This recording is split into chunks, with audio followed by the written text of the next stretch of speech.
Hello.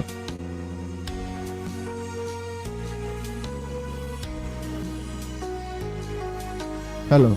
Hello. Hello. Testing microphone. Can you hear me?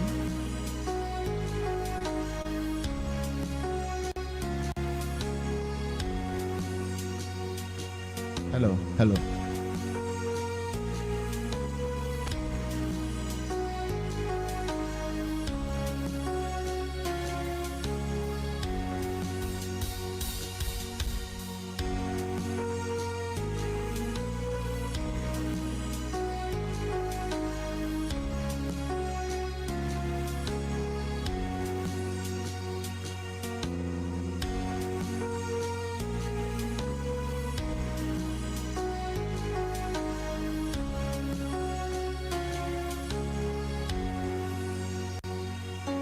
Hello.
Please, you're welcome. Please, let's have our seat so that we can just start this program. It's already 5 o'clock, and we want to just start because by 5:30 we are going to connect with Professor Chibaka that will give the plenary this evening. I will do a very short presentation that will introduce us to this program. I may not be able to finish, but let's see how far I can go. While we are getting ready for...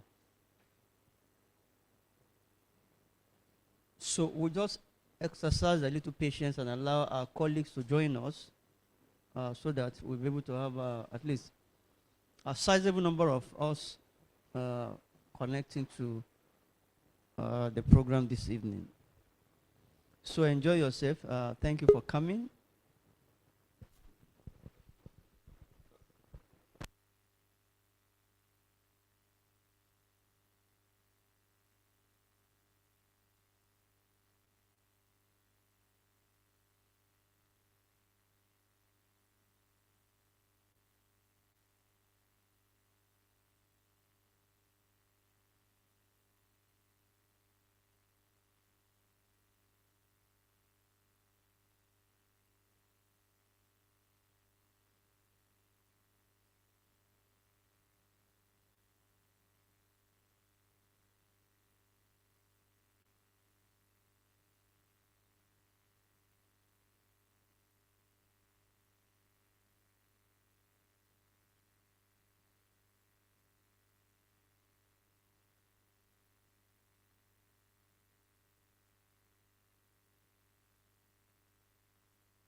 All right, I think we want to call the program to order now and then to start officially the third Lagos Summer School in Digital Humanities. And on behalf of the local organizing committee, I wish to welcome all our colleagues from the sub-region. We have our colleagues from Mali. If you are from Mali, can you just raise your hand and let's see you and let's welcome you. So let's welcome them from Mali. We have our colleagues from Cameroon. Can we have a, okay? Yeah, great. Wonderful.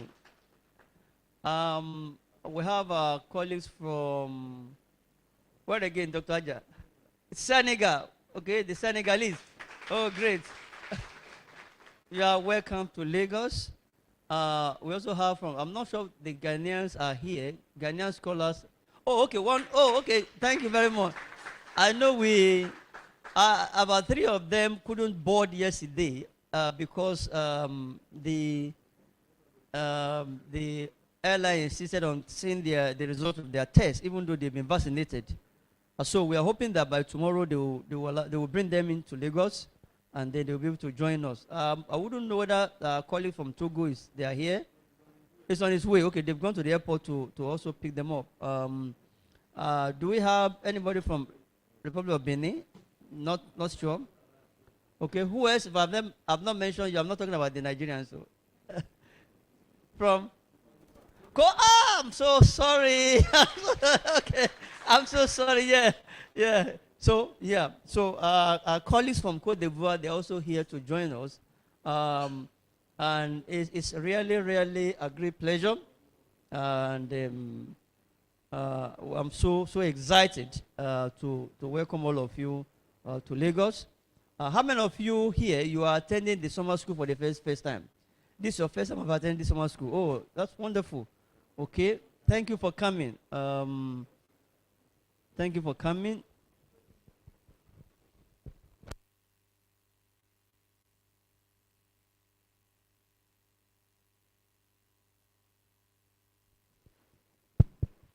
Okay, so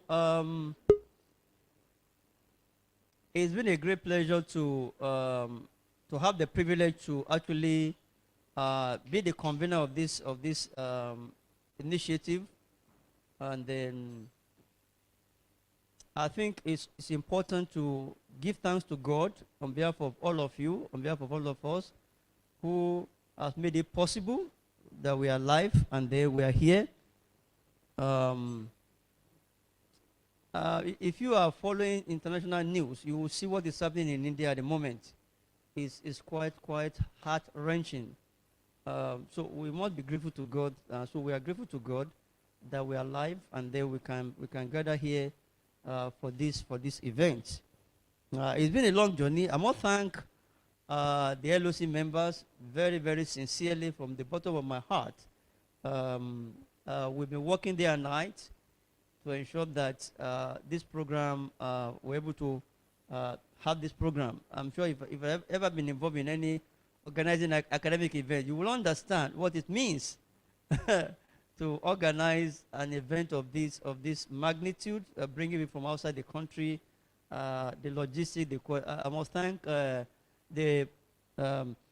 co-chair of the program committee, Dr. Aja. Please, can you raise your hand and let them see you? He's worked so hard, especially in coordinating the colleague from West Africa, and then even up till middle of the night, Tuesday, when was that? You know, around 2 a.m. he was still calling me that they were having problem with their COVID payment, and then so we have to be sending money, and then so. But I must thank all of you. Of course, I must thank the head of the technical committee, Dr. James Akinola. Can you raise your hand? Let them see you. Okay. Who has been? I mean, we've been on this for a very long time, working together and then ensuring that things work seamlessly. seamlessly. I've been, calling her. I mean, calling him and find out, are you sure this thing will work? He said, don't worry. Are we live until we are live? That's when I will know that. Okay, we are live. Okay, so I'm happy that we're able to get this far. Of course, there's somebody who is not here, very important. Dr. Solomon Azumra, the program chair, that have been coordinating the arrangements, sending letter to you, and then getting your feedback, and then also arranging the accommodation. I need to say, I need to mention that, please, you understand that a program like this, there may be one or two areas that you may not be, your expectation may not be as 100% as you will have expected, so to say. I was telling Professor Dr. Aja just this evening that I have to sell a vehicle for me to be able to get some money to do some of the things I'm doing. One of my vehicles, yeah. Because, you see, when people hear that you are being funded by, organized, they thought, oh, that man has made money. It's not. It's not. We don't. People like us, we don't do that. So it's not a matter of making money. And as he saw our colleagues coming in, he just said, oh, that's my joy. You see, people are happy. People are coming to benefit from this kind of program. And see, that's our joy, basically. The 2018 program actually produced about 6 winners of the ADHO Bursary Award. I wouldn't know how many of you are aware that about 6 or 5 that came for 2018 summer school were shortlisted, nominated for the Netherlands program. And so we were in Netherlands together in 2019 for a week plus, almost 2 weeks in Netherlands. And it was just this small program here that they came and they were taught, and then they applied, they competed with other people from Africa. And they won. And they were all there in Netherlands for about 2 weeks in 2019. So that's the kind of joy we have, that we can see colleagues who are benefiting from this, and they are making progress in their career, and then they are pushing the boundary, and then not only that they are benefiting, they're also able to also help others in their various countries. So I'm so happy that you're able to come and you're able to make it. So please, a little inconvenience here and there, please endure. Are you with me? Thank you very much. So please, just understand, even the accommodation, if I tell you stories, I've been on them, asking them, are you sure everything is in order? Are you sure? I can't do everything. They promised me. So if you still find a few things not too well done over there, please try, and then please just persevere, because just 1 week and then we are done. The important thing is that we are here to retool, and then so that we can reconfigure research and scholarship in our various areas. And then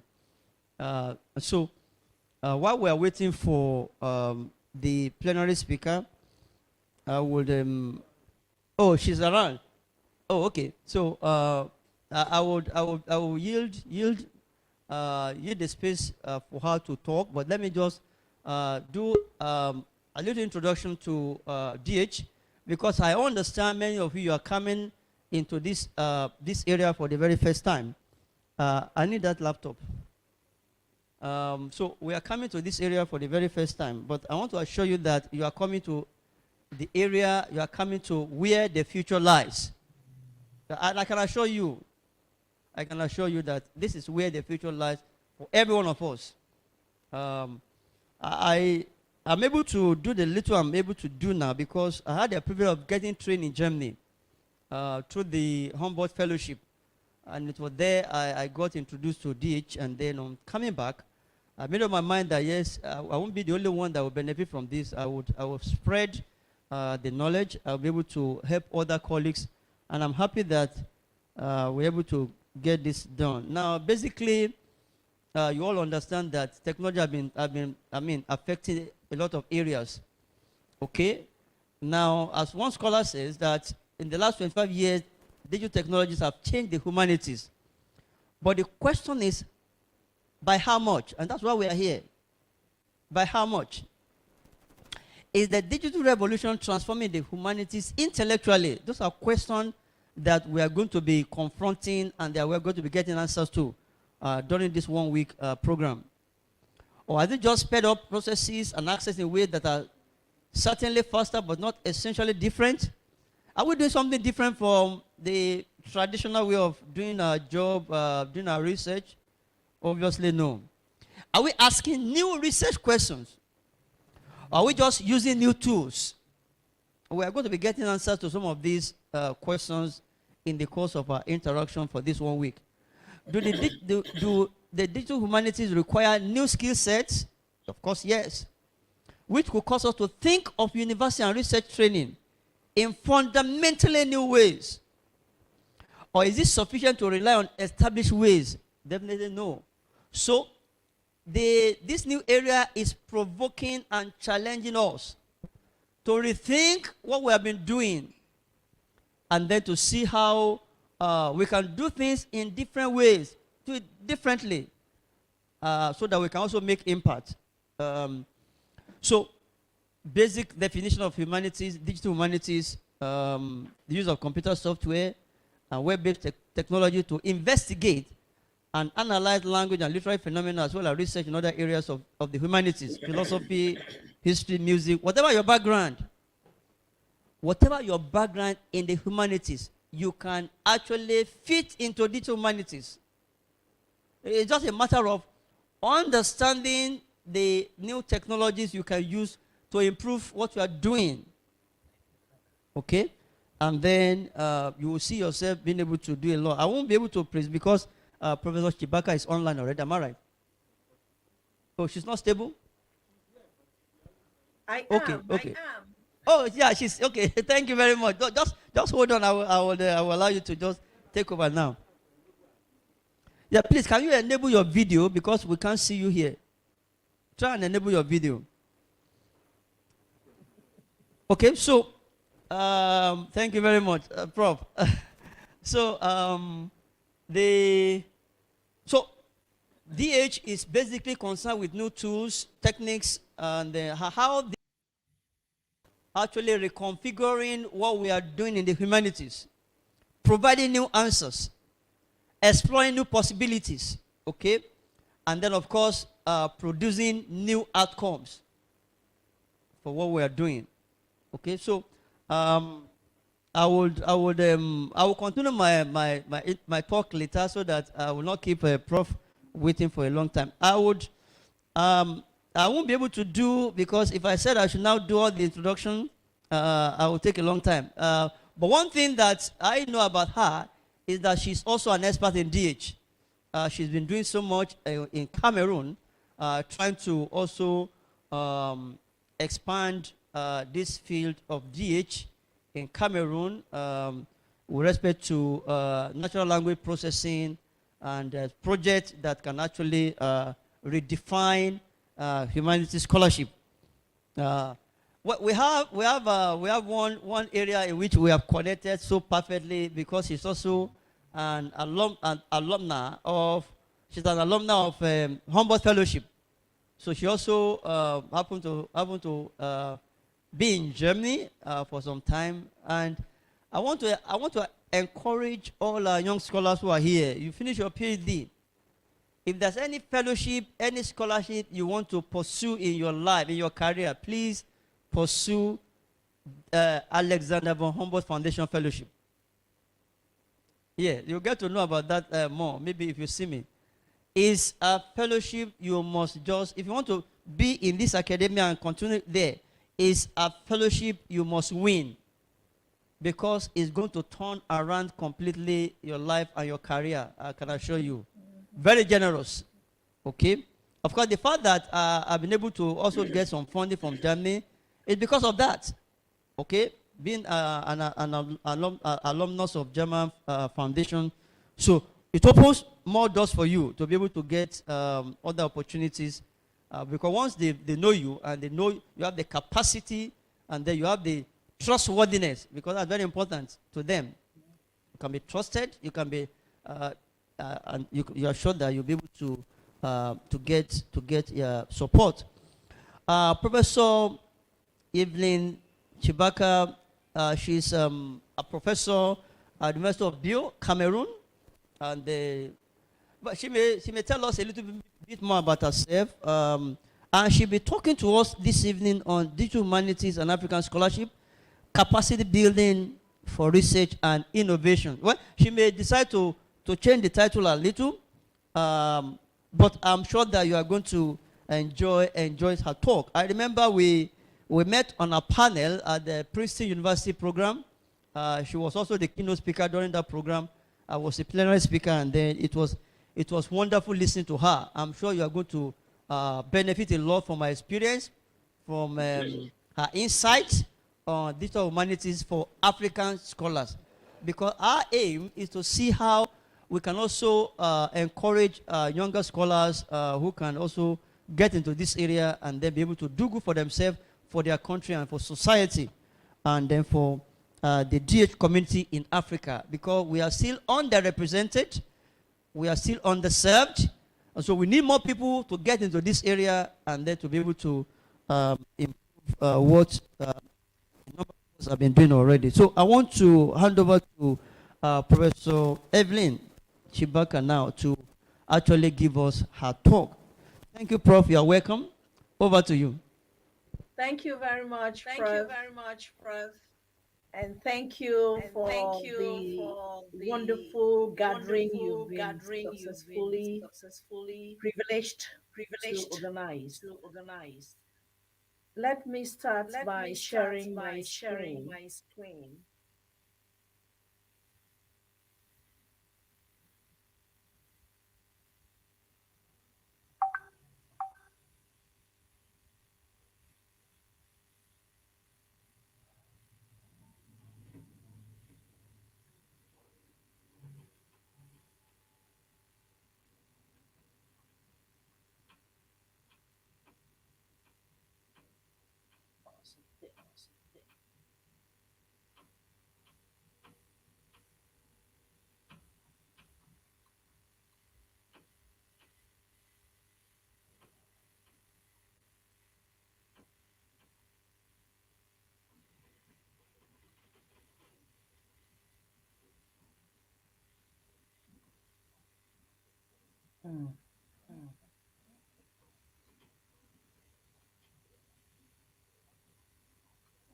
Just a minute, please. I'm sorry. I can't find out the particular area on the screen that I wanted to share.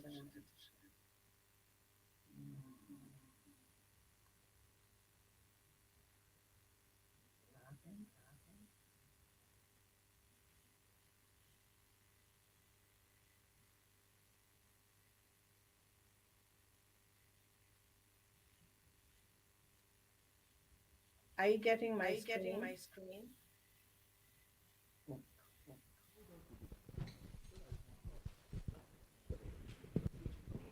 Sorry. Okay, I think we can see your slides, and then we can hear you. Okay. So you may just go on, please. I think I just gotta go on that way.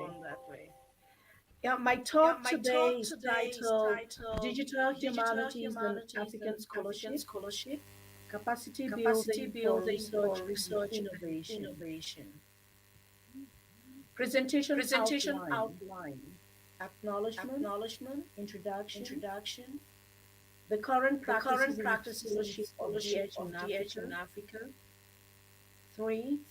Challenges and constraints of DH scholarship in Africa. 4. How Capone Innovative Network Initiatives is used in resolving gender educational polarity issues and scholarship in Africa. 5. Conclusion. Acknowledgement.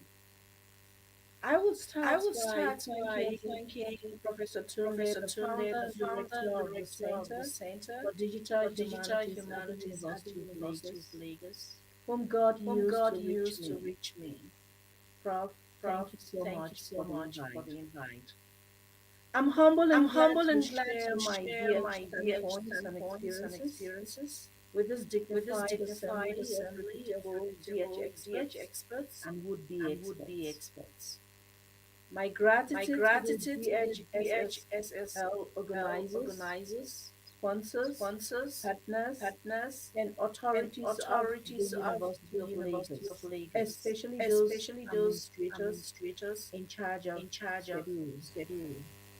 I greatly appreciate and respect their persistence in propagating DH in Africa, despite the prevailing pandemic drawbacks and challenges.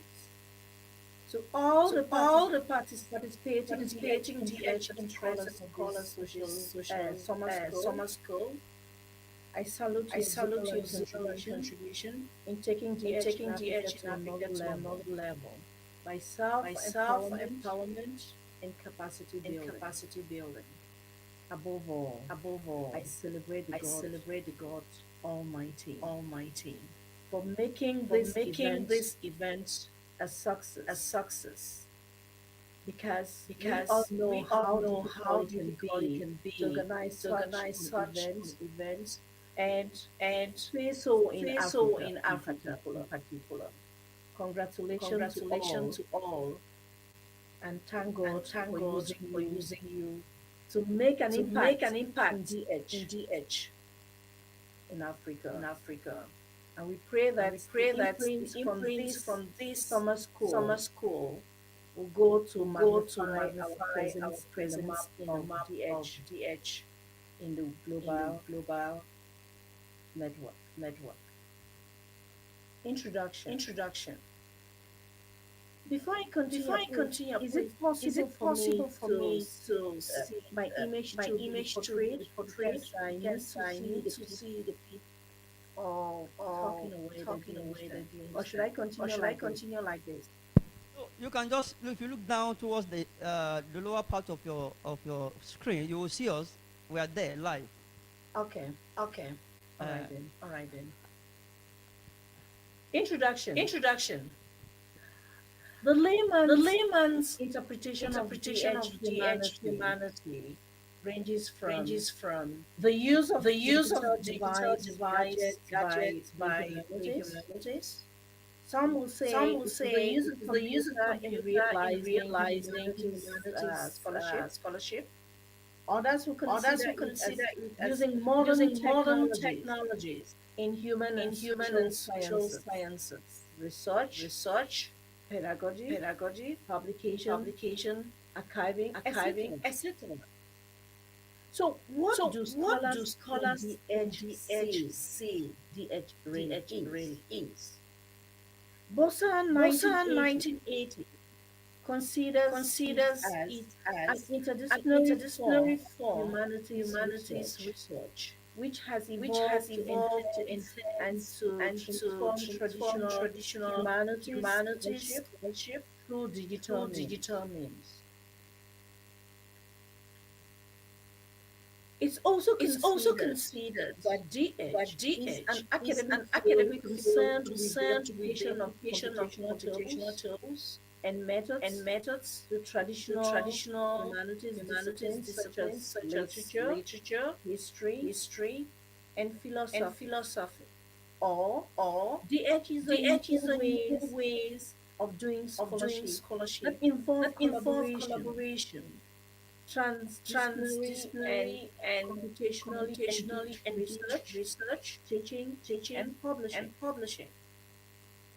From the above definition of DH, one can easily summarize that. There are some common notions that must abide with DH practices.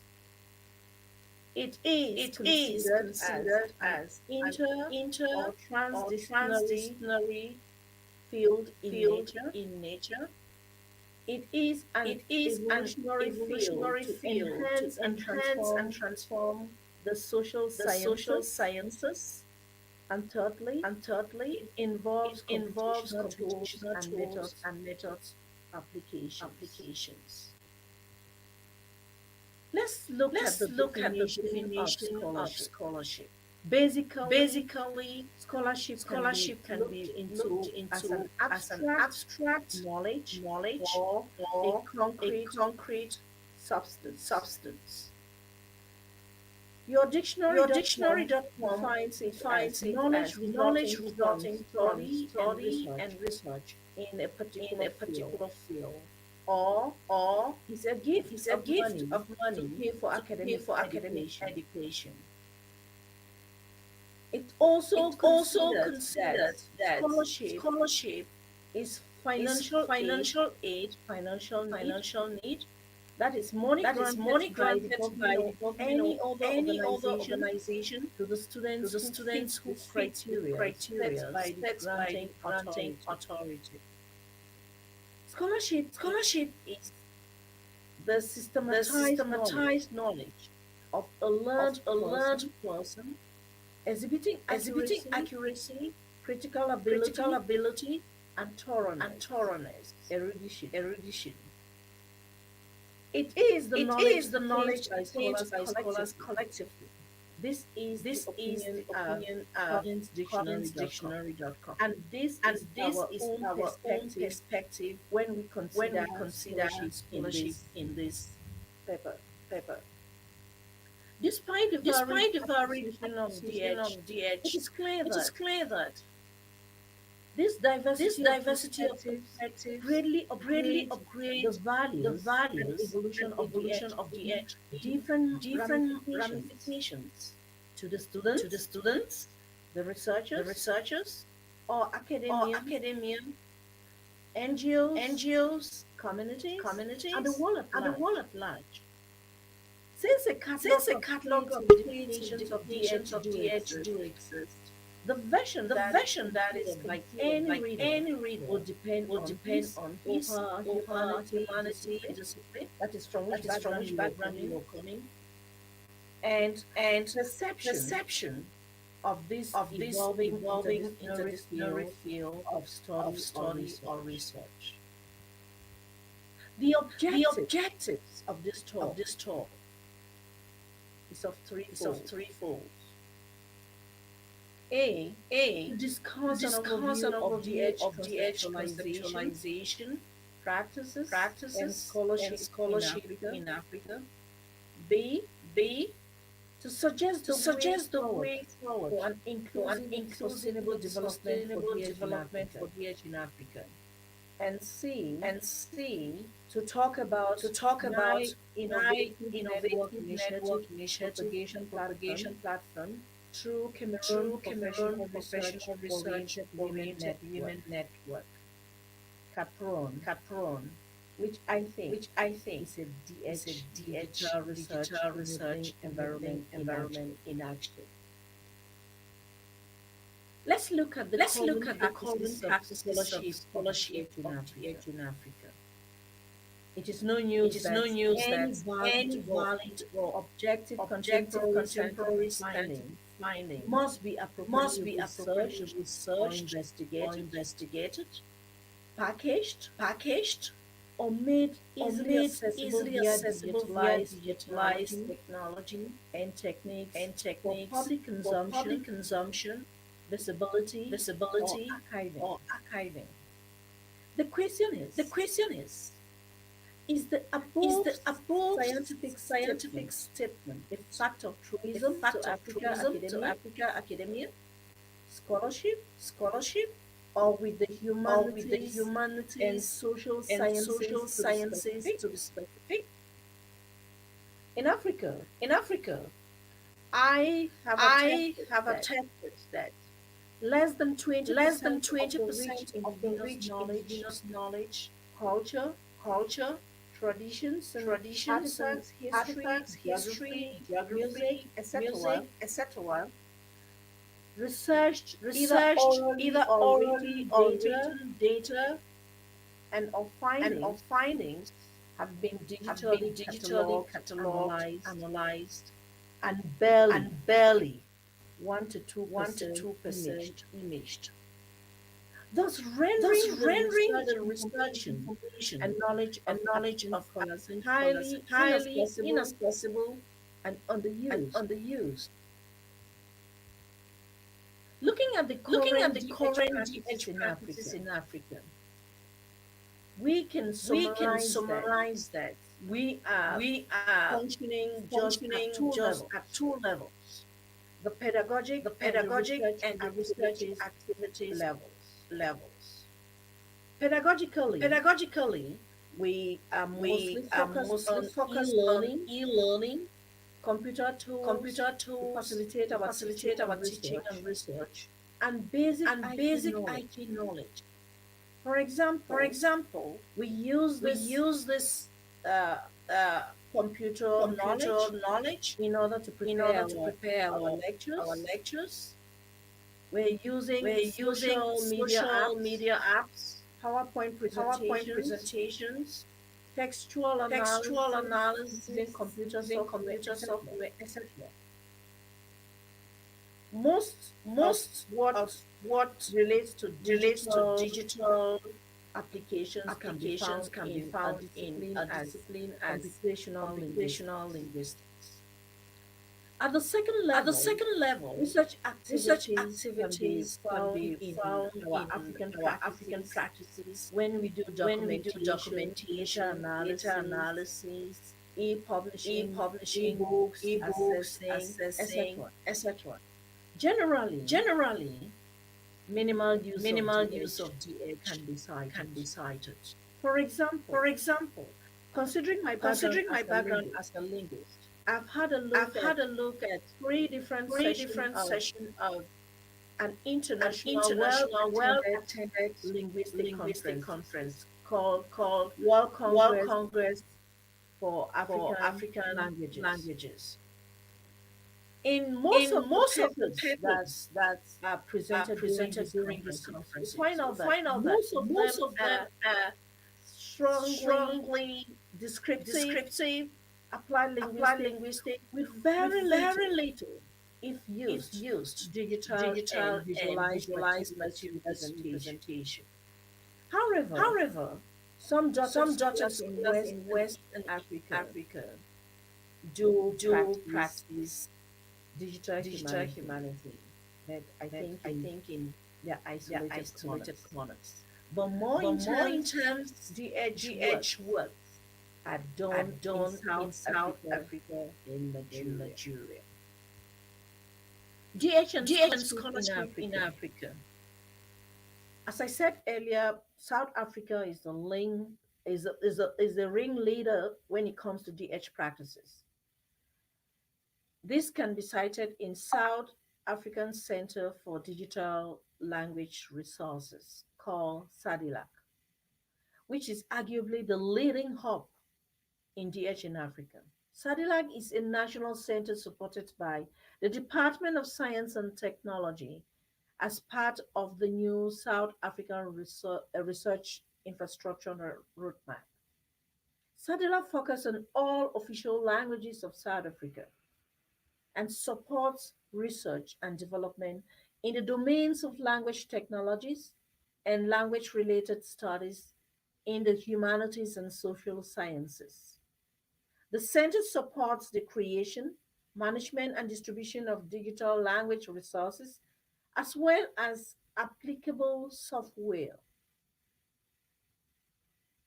To be very precise, Sadala has developed machine translation engines for all the 11 official languages of South Africa.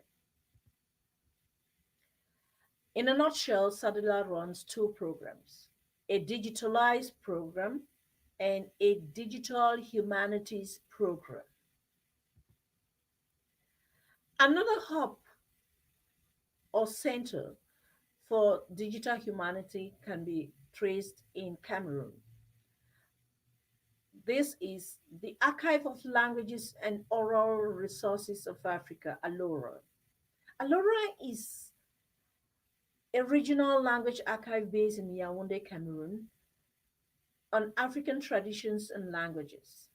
Under the umbrella of the International Center for Research and Documentation on African Traditions and Languages, with French acronym CEDOTOLA. It is composed of African based states organizations, which takes into account mostly the Francophone countries, and 12 nations in Africa are in this umbrella. They are committed to the documentation, preservation, and promotion of the rich and yet endangered African cultural and language heritage and humanities.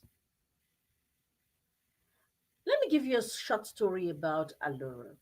Alora was set up in February 2014 with the framework of the Innovative Networking in Infrastructure for Endangered Languages.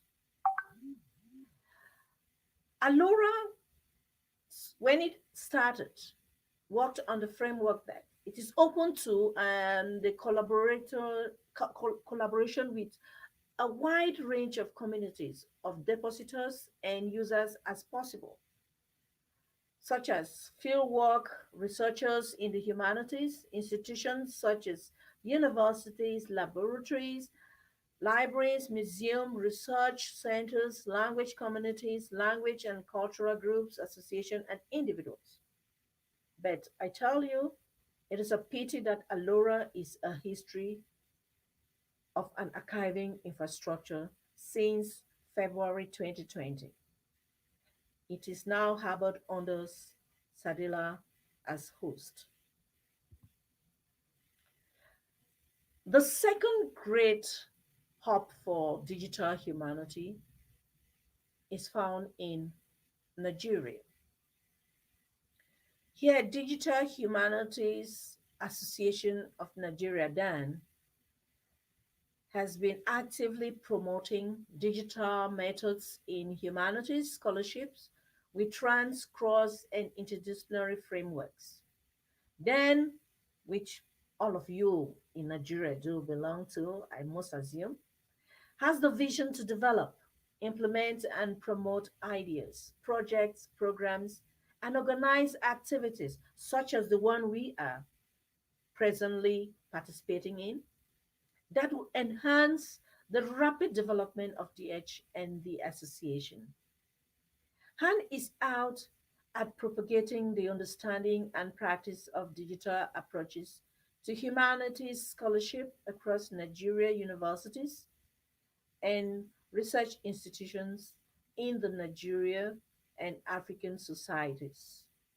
Han has, under the auspices of the Center for Digital Humanities, University of Lagos, CEDO, had two DH summer schools so far, with this being the third, and I think a very landmarking event, and are actively engaged into virtual symposium.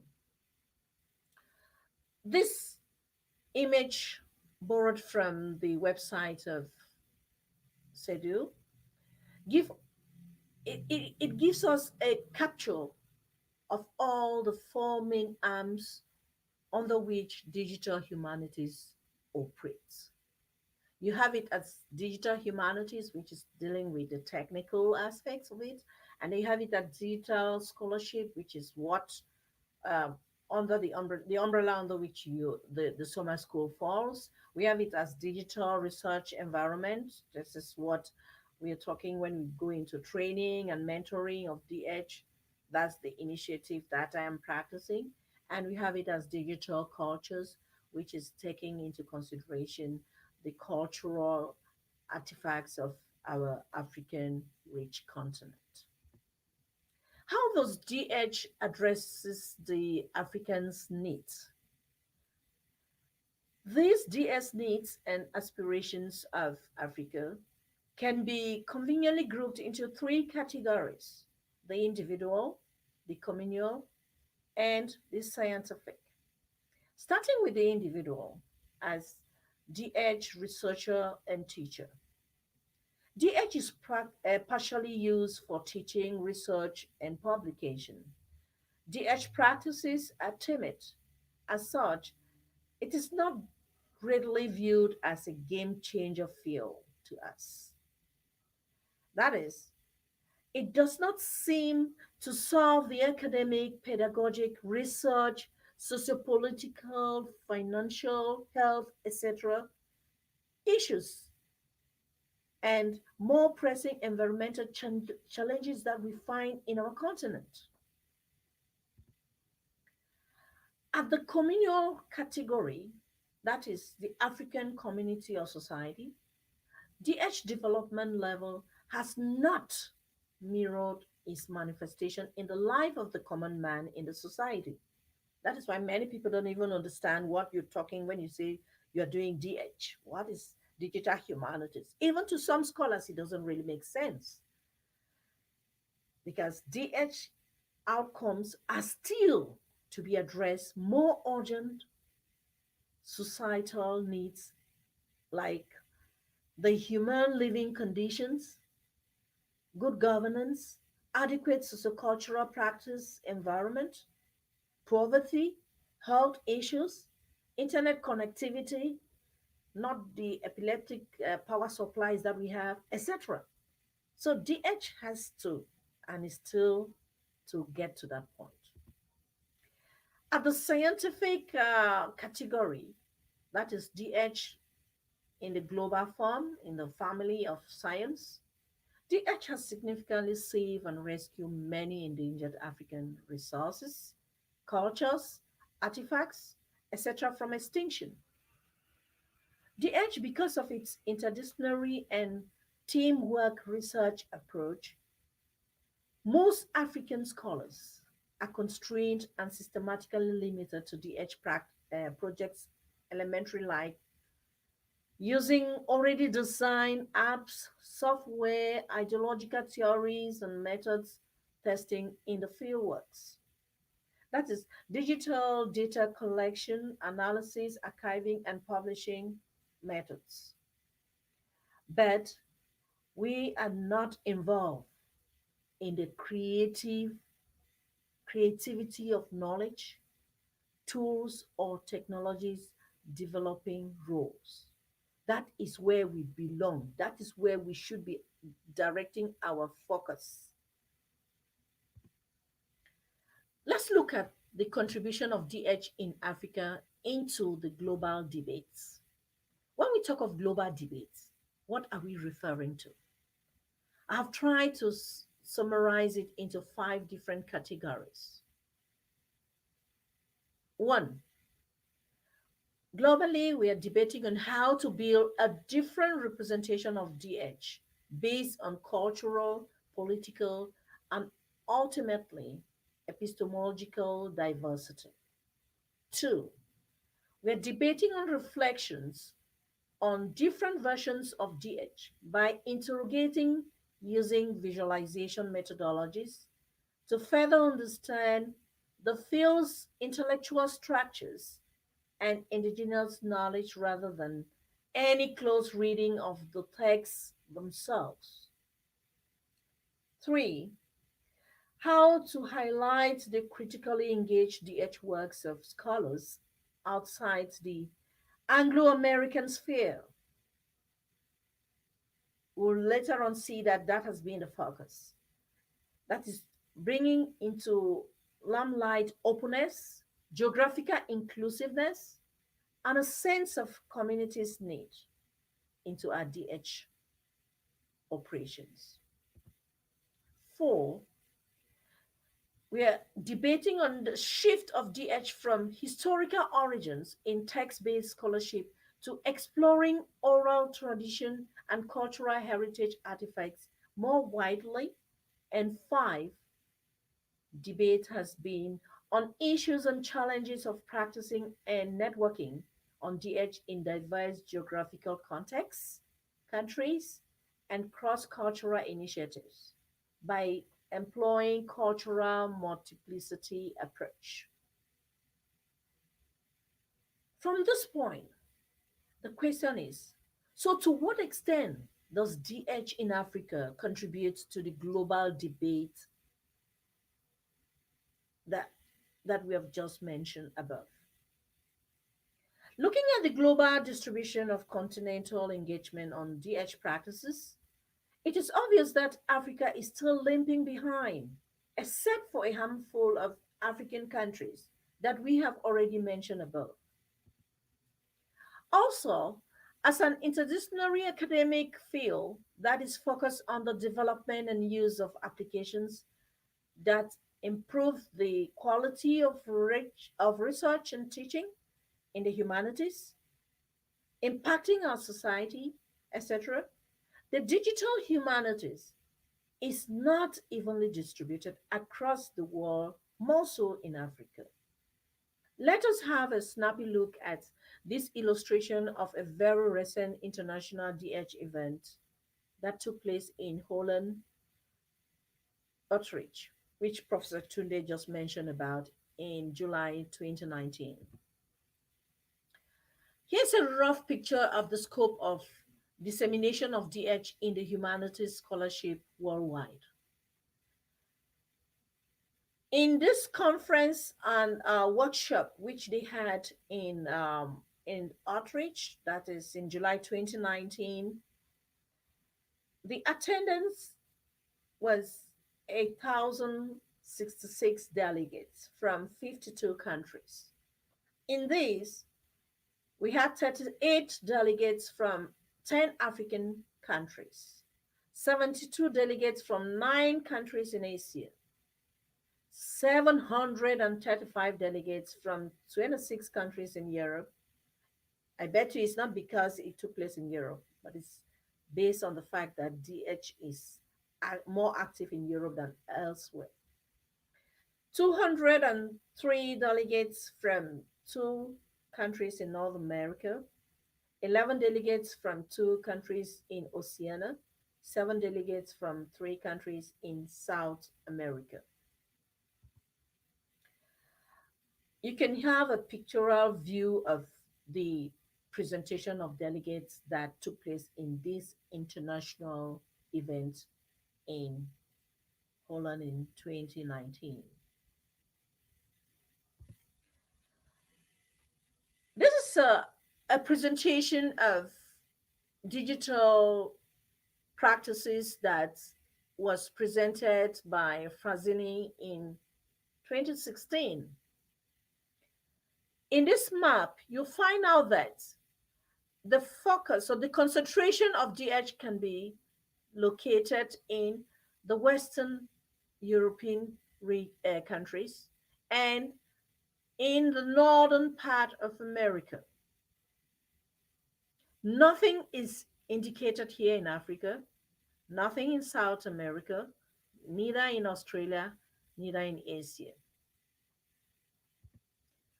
However, in the year 2017, the map tried to modify itself because, as we earlier said, DH is an evolving field, a discipline that is growing. Here, we are fortunate to have 2 pins that indicate the presence of DH in Africa. We said South Africa, which is the main hub, and then we have West Africa. I think Nigeria is the cause of this pin here. So the main concentration is in the western part of Europe and Northern America.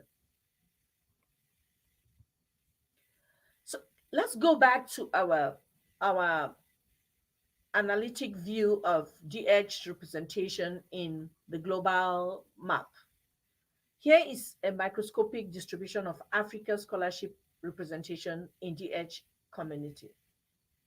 Out of the 38 delegates that we identified that took place in that landmark conference or event in Holland, from 10 countries in Africa, just 1 came from Cameroon, 2 from Ethiopia, 1 from Gambia, 1 from Ghana, 1 from Kenya, 1 from Mali, 7 from Nigeria, 3 from Uganda, 19 from South Africa, 2 from Zimbabwe. So you can see that our estimate or judgment that the main hub for DH practice in Africa is in South Africa, and then second by Nigeria is not far-fetched. So look at this pie chart. It speaks for itself. So you find West Africa, I think this is mainly because of the practices you find in Nigeria. And you see where South Africa is in Africa when it comes to DH practices. I will not go into the details of discussing the challenges that we have in implementing DH in Africa, but I will summarize it into six different headlines. A, poor sustainability measures, significant lack of management of digital tools and or data sets because of low number of expertise. I guess that is why the summer school is out to produce experts so as to increase this number.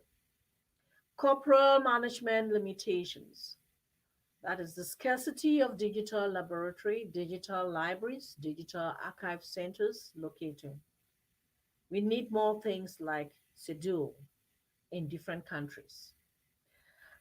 We have we experience the challenge of remote access to advancing technology pace and understanding of digital data. That is lack of digital literacy, e.g., inappropriate formats and software choices. Fourthly, the challenge of data accessibility constraints, connectivity. We don't have good connectivity. Without connectivity, you can't do any networking. We have limited critical collected indigenous knowledge resources. Fifthly, inexperienced digital tools maintenance and development. There is a timid technical know-how and funding, few skillful handling of supra-segmental and oral and visual African traditional artifact features. And sixth, we all know how expensive digital humanities projects are to execute. So the high cost of annotating the rich and complex African corpora, which are products of digital humanities projects, is a great hindrance to the development in Africa. The second category of challenges are institutional. So we lack, there is a conspicuous lack of awareness of the importance of GH practice projects to the community, researcher, and nation by stakeholders. There is this obvious reluctance to the approval of DH programs into the university syllabus due to lack of interest and will. There is a lack of states funding for such programs. Even to support some DH already existing infrastructures like Alora, the case in Cameroon. Alora has to be shifted to Sadilak hub because we cannot sustain it. Fourthly, the problem of integrating community and funding bodies. There is this gap between cultural differences. So we find out that cultural inconsistencies is really an issue to be seriously taken into consideration. Very few inter-institutional DH exchanges, collaboration and networking ties do exist. For example, we have limited national and international MOUs being signed or engaged into. There is this lack of DH manpower training opportunities, facilities, and inadequate knowledge and experiences in new technology, applications, and software, etc., management and accessibility. Let's look at the plan action for the DH 2019 forum. Borrowing from some pertinent questions to be addressed by the DH African 2019 forum, we came up with their five plan of action. One, they want to address how we can increase the participation by scholars from DH community, especially Africa, and ensure that collaborations continue beyond DH events, just relating to what we are doing. Sedul is trying to arrange for this summer school, but it shouldn't end at the summer school level. There should be progression after this event. That is when we can have significant sustainable development in DH. Two, the plan as to what barriers exist for scholars to become part of DH community and how can these be removed. The, their third plan is how can we make DH for Africa broader and more inclusive by engaging with communities on their terms. The fourth point is how they can make open data and ethics, perennial problems associated with digital data, but what can be done to minimize the negative effects of open data.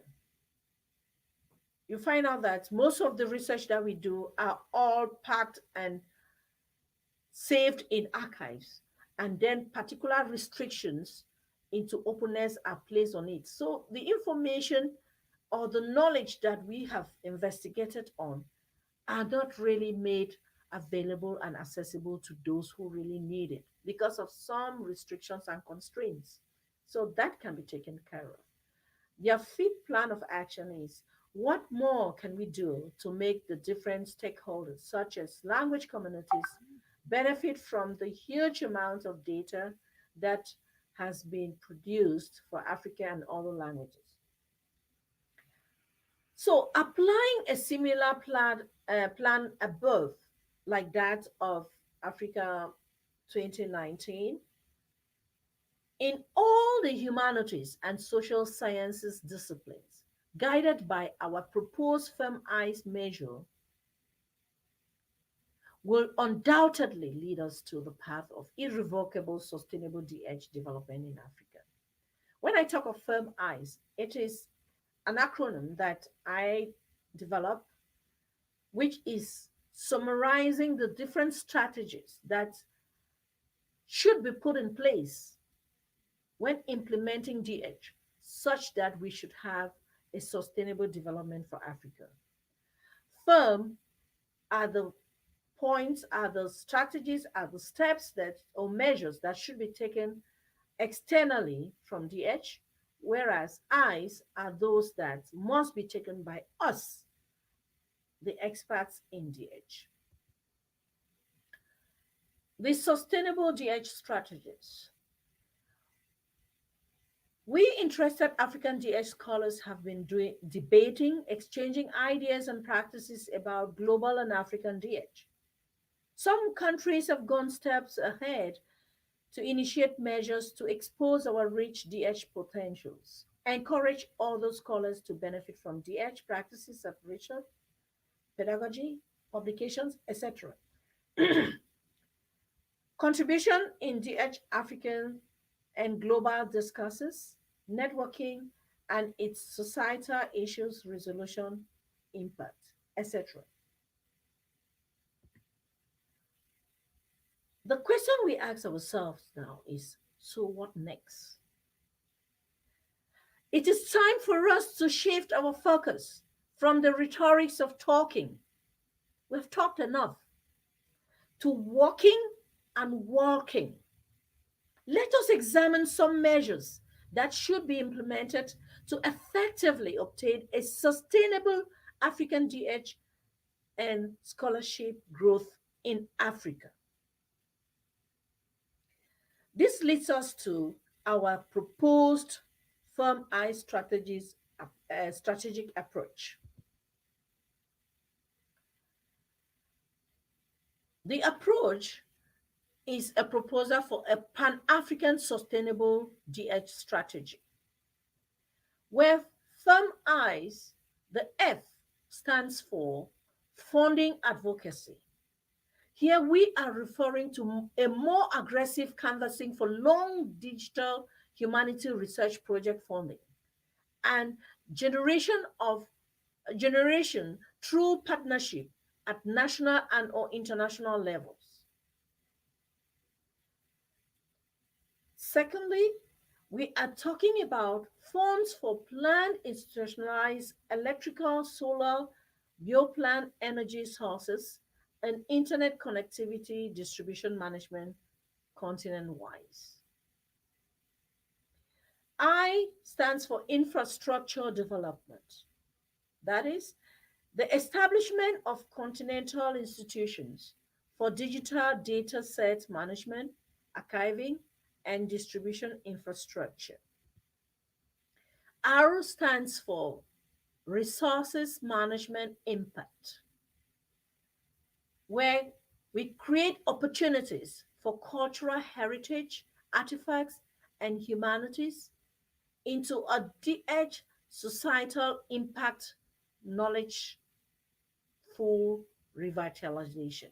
What do we mean here?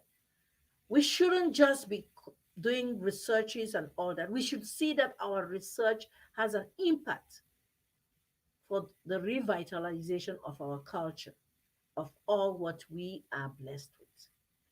The fourth, M, stands for mainstreaming. This is a call for synergy of individual and group data set resources into a Pan-African framework. I in ICE stands for interdisciplinary networking. We should be creating coordinated continental space for DH innovators and researchers to interact. And C stands for collaboration, where we're calling for the closure of the gap between DH ideologies and practices from the university institutional level, the national level, the AU educational arms such as Cologne, the Western DH partners such as Clarence and the others, African DH diaspora, and the UN. Presently, this hierarchy is existing, but then there is no flow of information, ideology, practices, and innovation. This is a call for collaboration of that nature, top to from bottom to top approach. E from ICE, which is empowerment and capacity building, is propagating the raising of awareness about DH among scholars. Very few people, even in the humanities, understand what we are talking about DH humanities. We should promote critical thinking, creativity, and cultural sensitivity, methodological and technological software applications, development for Africa indigenous knowledge resources, not just consumers of these different gadgets and technologies. We should be able to foster training possibilities of qualified experts with updated and parametric software, applications, and resource management methods and techniques so that DH centers and institutions should be promoted continent-wide. Looking at the proposed African Diaspora Sustainable DH strategies, I will start by adapting from the saying of Miles Monroe, where he says, an army of sheep led by a lion will defeat an army of lions led by a sheep. From this analogy, we can summarize that good leadership spirit will take us to higher altitudes. A good DH leadership can transform DH followers that we presently are with inherent leadership seats to practicing leaders and developers of Africa DH practices. The size of our African inhibiting challenges relating to DH development can be systematically harnessed into sustainable greatness. That is, our belief system about ourselves, our diversified culture and traditions, history, African heritage, life philosophy, anthropologies, etc., to reflect our African uniqueness. No one, I repeat, no one can live above his or her belief system, her life's value perception, and her self confidence. Let us capitalize on the greatness of Africa.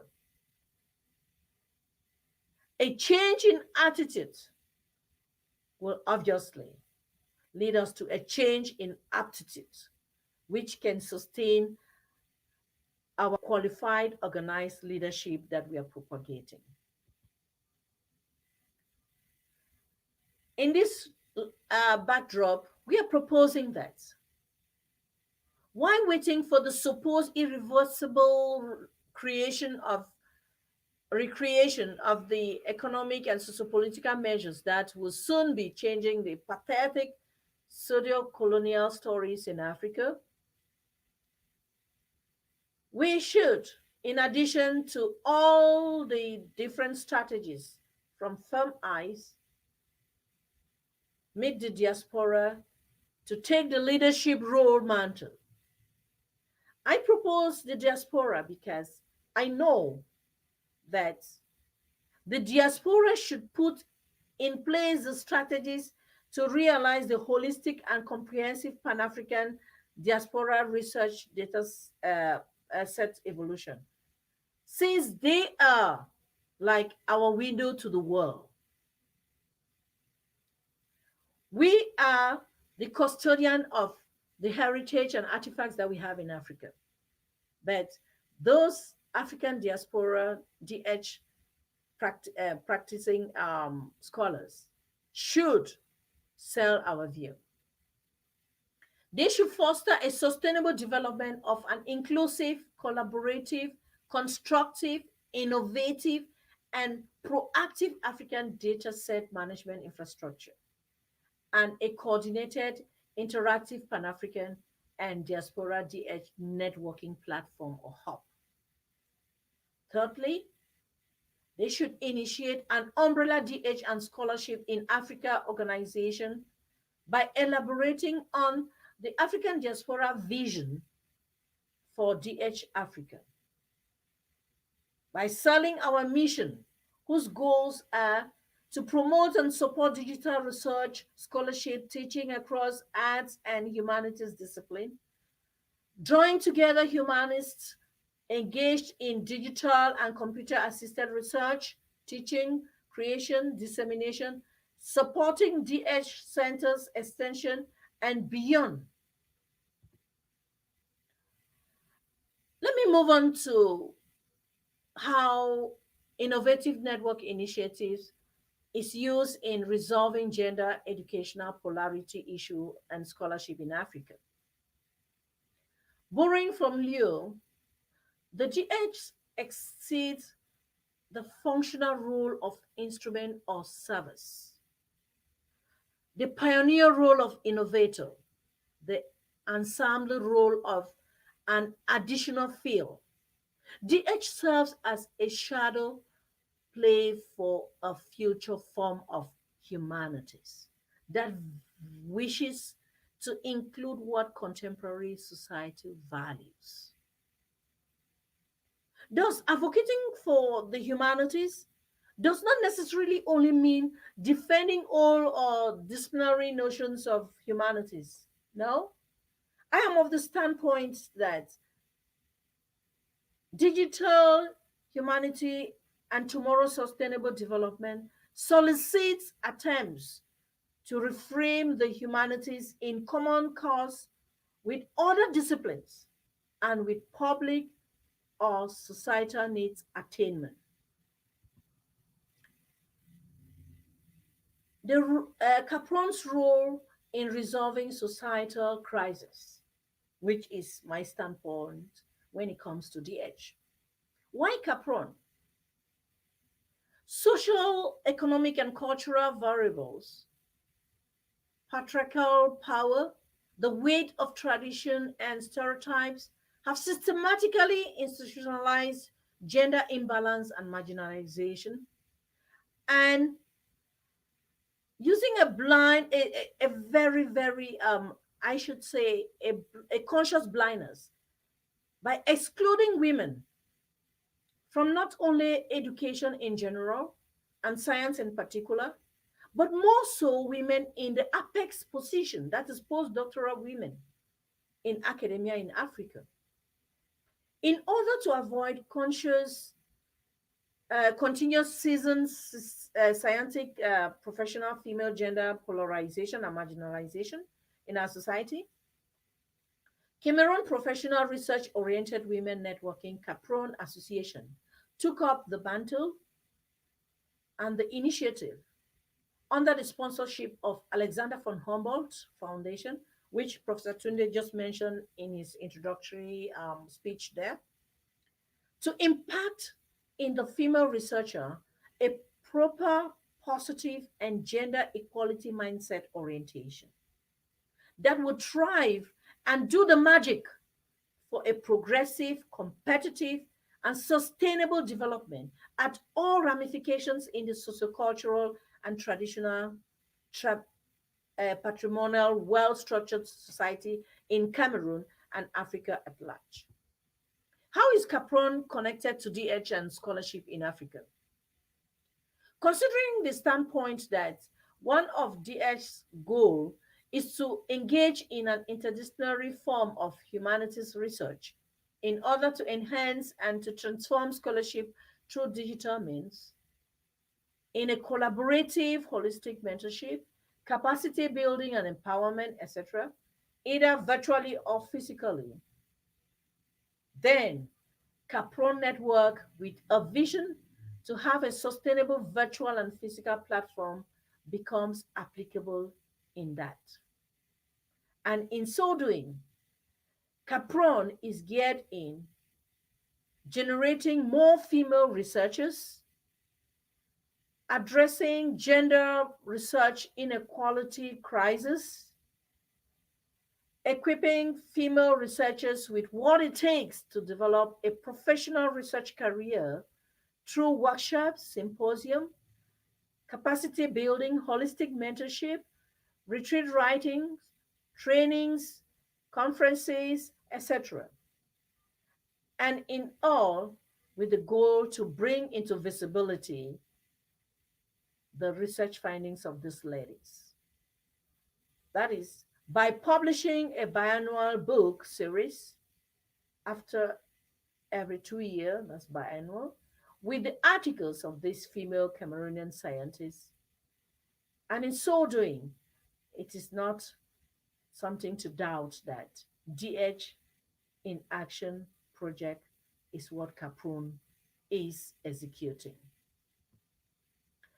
Here is a group picture in the initial launching of Capron. And this was introduced with an international conference, gender conference, sponsored by Alexander von Humboldt. And in this, you can see we are practicing an interdisciplinary nature where we gather postdoctorate women from different disciplines to come and practice their research.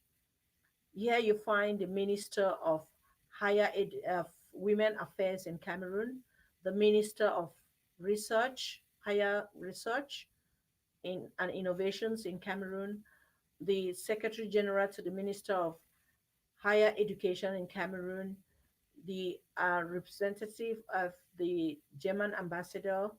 You have Alexandra from Alexander von Humboldt Foundation, and you have Dr. Daniela from Alexander von Humboldt Foundation, and many other highly placed intellectuals and scholars or sponsors who are interested in developing research in the female gender. So you find FemI strategies in practice in the group here. And also here we are practicing firm eye strategies. And we were blessed to have been graced by an award last year, 2020 June, for the smooth running of the activities of Capron, offered by Alexander von Humboldt. This is a long-term 3 years grant under this award. What are the expected outcomes of Capron project? These technology-driven scholarship initiatives will not only impact personal and social experiences of humans positively in our modern African society, but will adequately address a sensitive societal, gender marginalization, and educational professional crisis through the Firm Eyes approach implementation. There is no doubt that a project like Capron, which is an innovative network initiative, will go a long way to increase the number of female research scholarship population, impact personal and social experiences of scholars positively in the research career path to experts, significantly transform and influence the use of modern digital techniques, technologies, and research methodologies to address societal challenges. Conclusion. Our African past and existing circumstances and environmental conditions will obviously limit and impede our DH evolution. However, these are five important questions we African digital humanists have to ask ourselves and reflect on in order to avoid being lifetime followers but creative DH scholars. These questions are: one, who am I? Let us discover our African identity. Two, where am I from? That is gearing towards our African heritage. We should focus on our mother African heritage. We should showcase our communal African spirit. Three, why am I an African digital humanist? This is demanding the sense of purpose for our digital humanity evolution. Four, what can I do? A retrospect of our rich, untapped African potentials is the answer.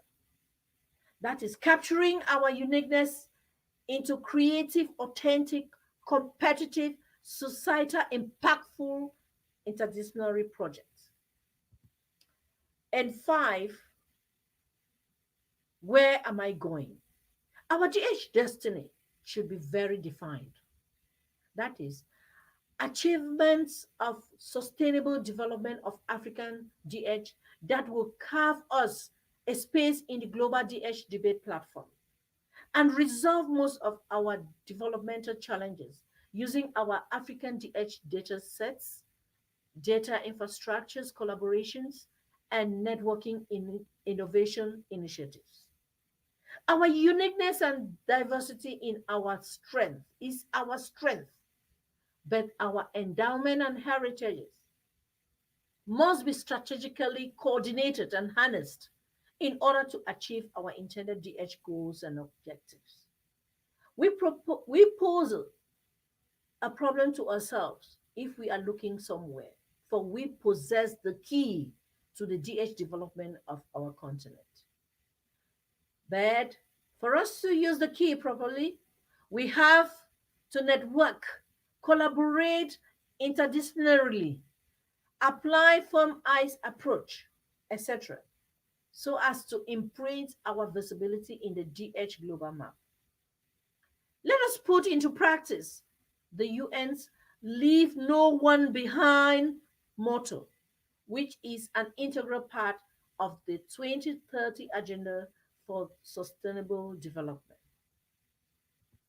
Thanks for listening and sparing your time. Thank you.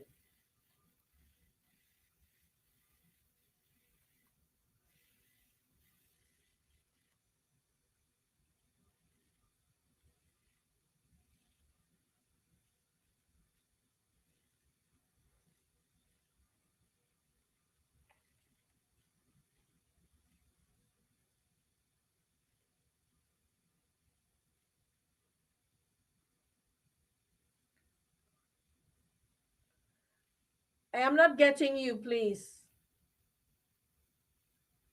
That's interesting, amazing, and inspiring presentation. We really appreciate your presentation. Thank you. Thank you. Yeah. Thank you. So we want to take question and answer. This question and answer period. So from what you have listened to, our dear lecturer is there to answer our questions. Let me just quickly, once again, Professor Chibaka, we really appreciate that for the past 1 hour, 10 minutes, you've been talking and then serving us with this very rich DH menu, challenging us and inspiring us.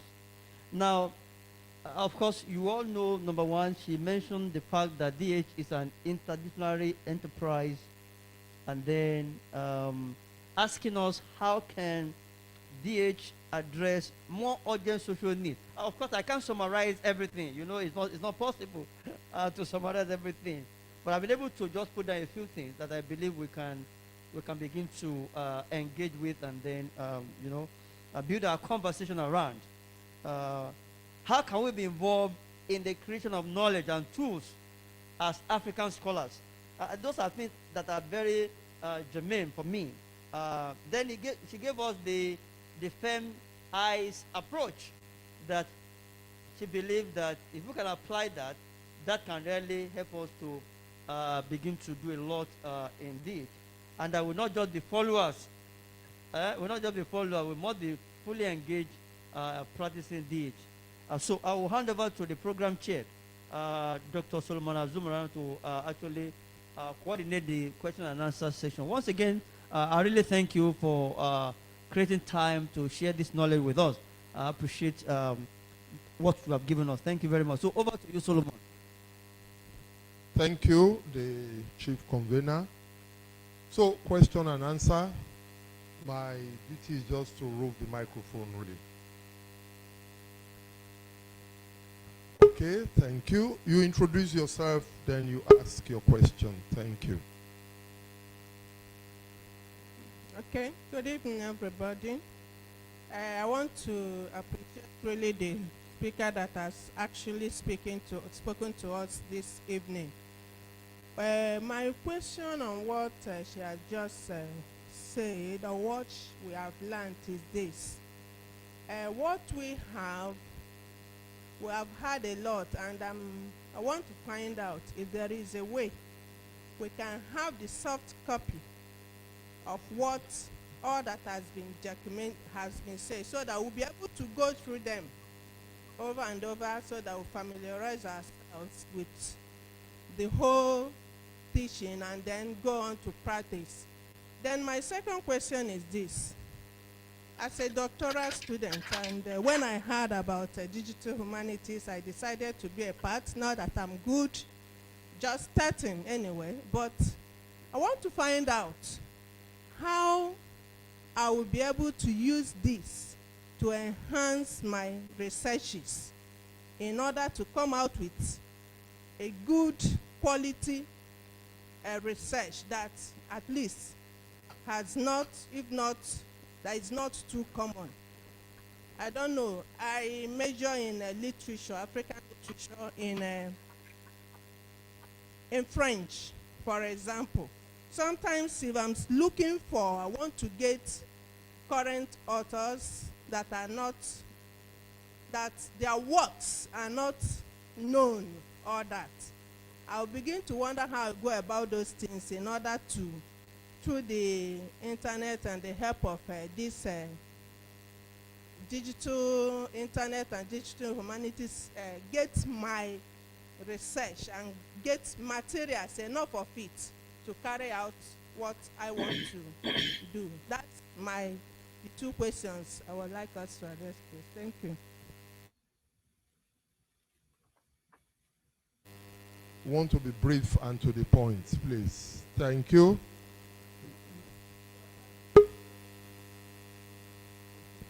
Sorry.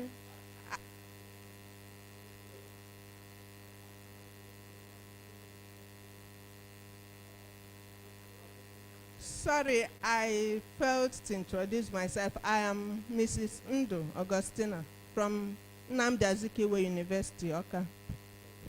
So, Prof, you want to take the question as they come, or you want to take all the questions, then you want to address them at the end? I think I'll take them as they come. Okay, thank you. Okay. Thank you, Madam Augustina. Your first worry was a worry. For sure, I'm going to share my PowerPoint presentation with the team. That is how we work together.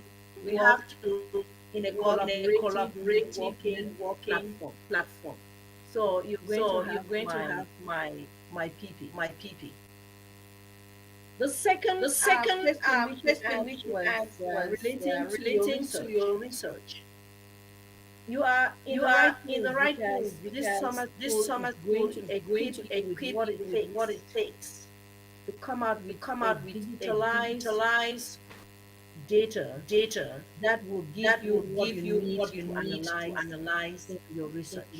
It's going to equip you with the methodology, the techniques that you will use in your fieldwork, gather your data, to analyze your data, to publish your work, to archive your data, all that information. I guess during the workshops in summer school, you will leave well equipped. You're in the right place. Then for you to come out with a good result that can stand competition globally. The digital humanity approach of interdisciplinary research comes to play. For example, coming from a background where your discipline is French literature, you cannot come out with any very competitive proposal for a project if you don't collaborate with different disciplines. We encourage interdisciplinary research because that is the norm. Any research where you find individual trying to over things, you find out that it's not as competitive research with less than 2 or 3 persons. Because the idea from different backgrounds would now boost your research and give it better visibility. Holistic nature of any investigation you are carrying out. So you don't have a team just from your discipline or just with people you love. You have a team and interact for your research. People who have something to offer in their own discipline. Then you liaise now to form an interdisciplinary research team. Then you can come out with very competitive projects that will win a scholarship or grant.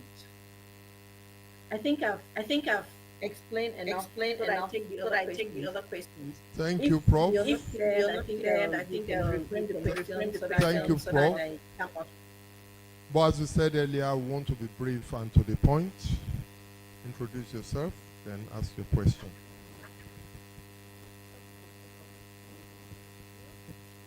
Hello, Professor. My name is Helen Kainde Thomas. I'm here in the English department on a Fulbright grant, and I'm wondering where you see the possibility of DH sort of exiting academia and working, I guess, with folks outside of academia so it's made more accessible, and if you know of any sort of successful projects or situations, because it's so interesting, and I think it's something that folks outside of academia could benefit for. So I'm just wondering if you know of any projects that are going on outside of the institution.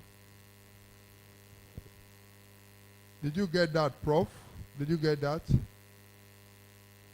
Let me rephrase her question. How do you connect with people from different academia in doing your research? Is that correct?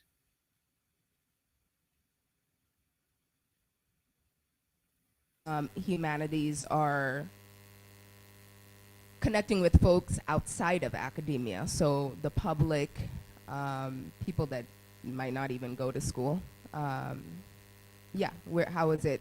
Yeah, how does that look like if you know of any projects around that? That is basically what it takes to do investigation. You have to carry out your survey, and during your field methodology program, you will be equipped on how to go about your research. And thanks to internet, you can serve and look at people who are experts in particular disciplines and see what input they can make in your investigation topics. And reaching to the community is just normal. You cannot, when we talk of doing research, every good researcher needs a mentor. You should look for a mentor if you don't have one.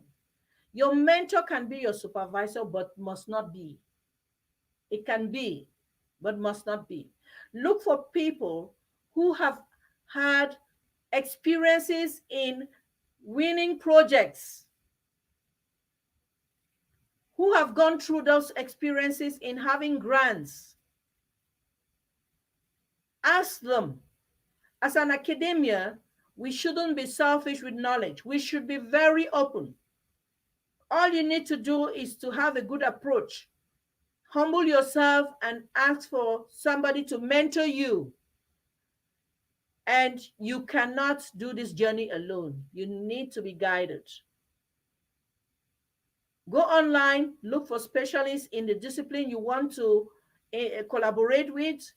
Send them an email, introduce yourself, introduce your wish and your topics, and ask for their partnership or mentorship. I think through that, you'll be able to sail through, even in designing your proposal, then moving on to the path of executing your proposal development. Thank you. Yeah, thank you very much, Prof. Now, let me just add a few things to your explanation. Um, in your presentation, you mentioned something which I actually noted here. You mentioned how DH can address more urgent social needs, if I got you right. Okay, that should be an area that DH experts and scholars should actually focus on, not just trying to do research that will benefit us within the academia alone, that we should also be able to get involved. And in fact, her project on the Capran, your Capran initiative actually speak directly to one of the areas of concern that she has raised here, that how DH scholars, DH experts should be able to get involved in projects that will have more social relevance, that will impact the public more. I think that's one area that maybe you can just throw more light again on the Capran initiative, so that people will know exactly what you are doing, and then how that can benefit them if they go online and they want to get in touch with you, and they can benefit, especially many of them who are female scholars here. She's a female scholar. She's one of our Fulbright. She's a Fulbright scholar from the U.S. in our department, of course. So I'm sure she would like to know how she can get involved, get in touch with you, and of course in your Capran's initiative, and see how we can externalize research to benefit people outside our immediate community. Thank you very much.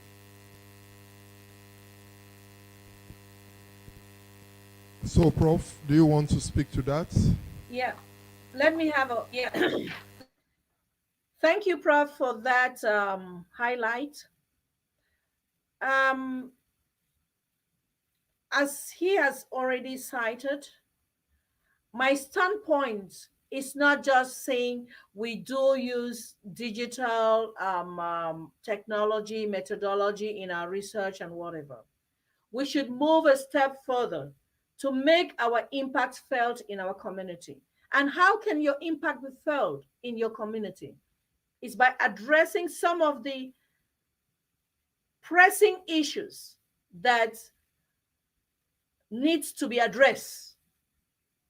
And that is how you make your findings or your research or your activities very significant and recognized in your community. For example, taking the natural scientists platform.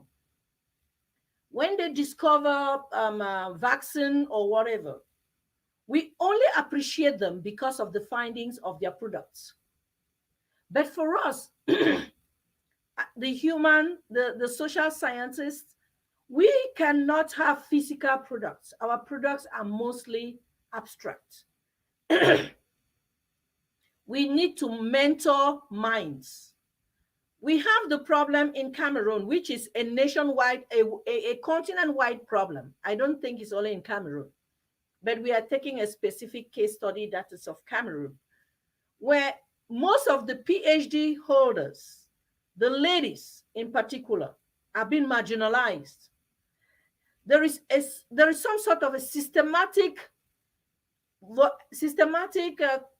unconscious blindness that is being perpetrated in the system, in the structure, when no matter how you try, you find out that there are some bottlenecks that does not give you the latitude to come out with what potentials you really have as a woman. Some people will think that women only face this discrimination or polarity at the lower level of education. That is, if you go to the northern part of Africa, you find a lot of fallouts. Women are not given the same opportunity like the boys. But it doesn't only end there. In as much as some of us women have struggled to cross the bridge and have attained the terminal degree, we still have to have the professional expertise in our different disciplines. And to become a professor or a professional in your discipline is not an easy task, especially with the men around us. They give us the shoulder. So you find yourself being cornered. You put in your best, but you will find them blowing their trumpets and making as if you are doing nothing. So we have to fight for our rights. And that is a problem which I saw that was eating into the marrow of our educational system. And I decided to attack that problem and look for a solution. And in doing this, we discover that in Cameroon, which is my case study, being an alumni of Alexander von Humboldt, by 2019, we were about 60 registered members, alumni. And out of the 60, just 4 were registered in Cameroon. That is enough concern for any right-thinking person. Does it mean that the women in Cameroon do not have good projects that can be approved for such scholarship? Does it mean that the women in Cameroon are not there when it comes to the apex of education? No. Most of these women are not informed about possibilities of these scholarships. And they are good researchers. If you look at their research portfolio, you find out that they've done a lot of publications. But then, that is not all what it takes, but that is what you need.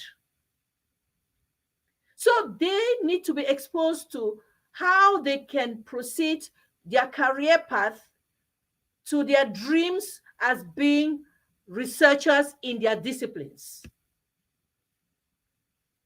And being a benefactor of this and the many scholarships that I've gotten, In fact, I did my PhD through DRD, and after that, I went for the postdoctorate during Alexander von Humboldt. I I have been a benefactor of scholarships. I thought it is not good for me to be alone. I have to give back to my community.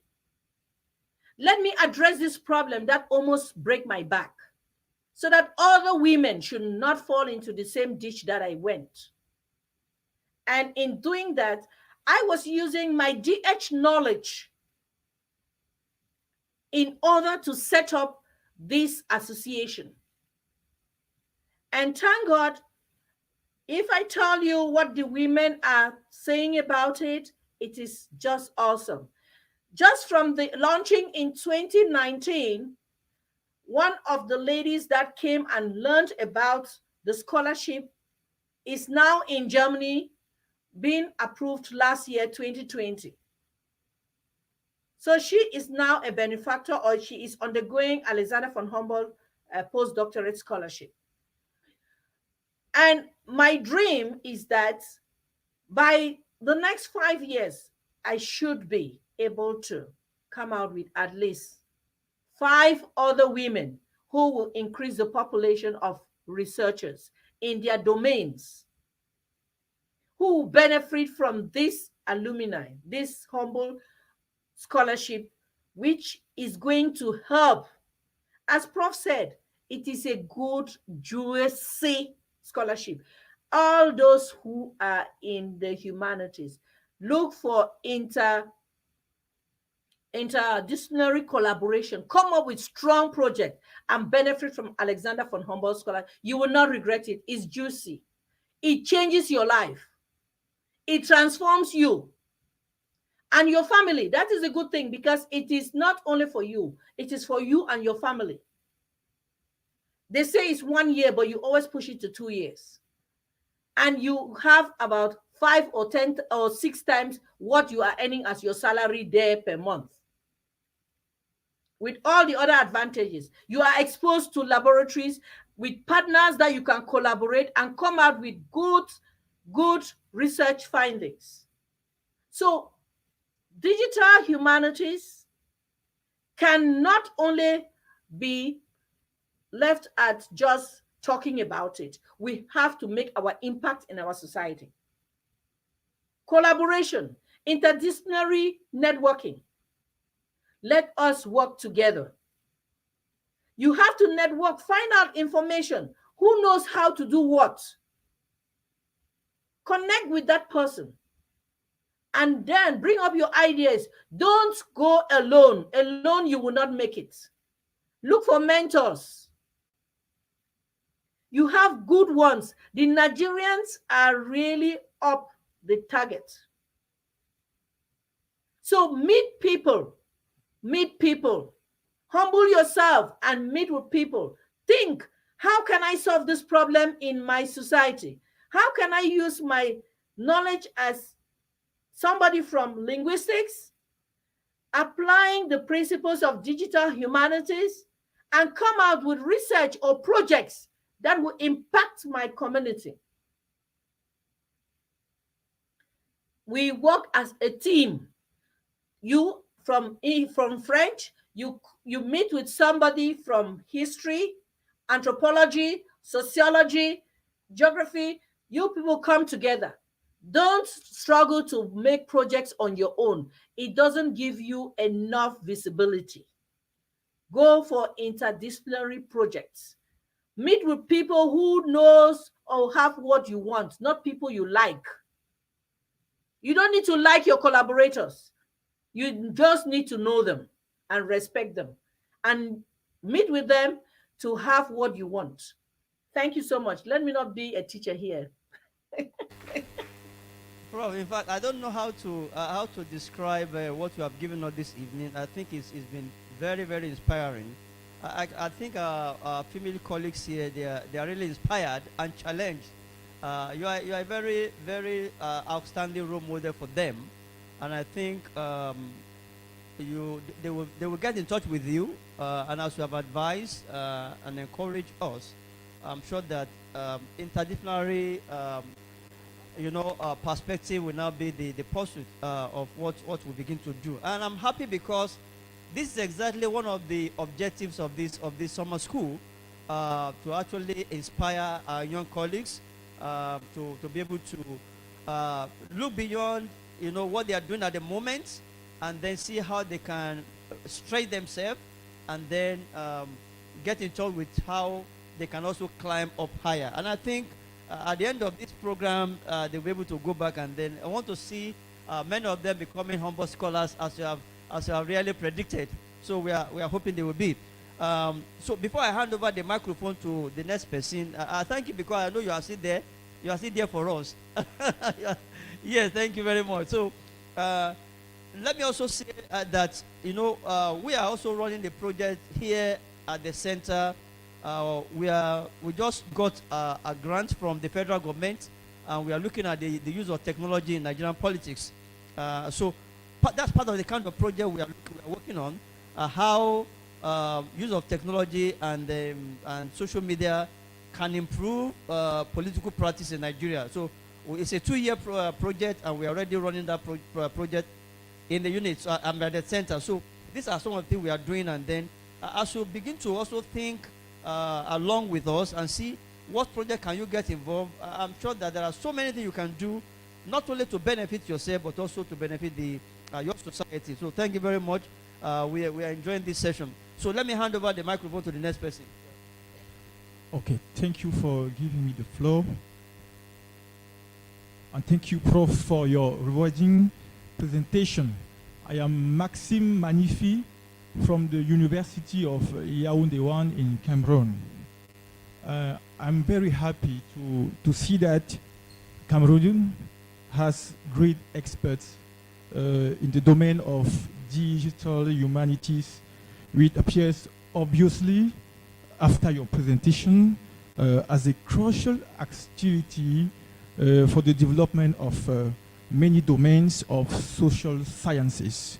But I just have one question about the Cameroonian context. Besides Alora, you mentioned, which is like a private initiative, don't you have, or do you have a specific action plan for vulgarizing or training people at the institutional level? I mean, training lecturers or students at the institutional level. I mean, at the level of our public universities. That's my question. Thank you. Thank you, Mr. Maxim.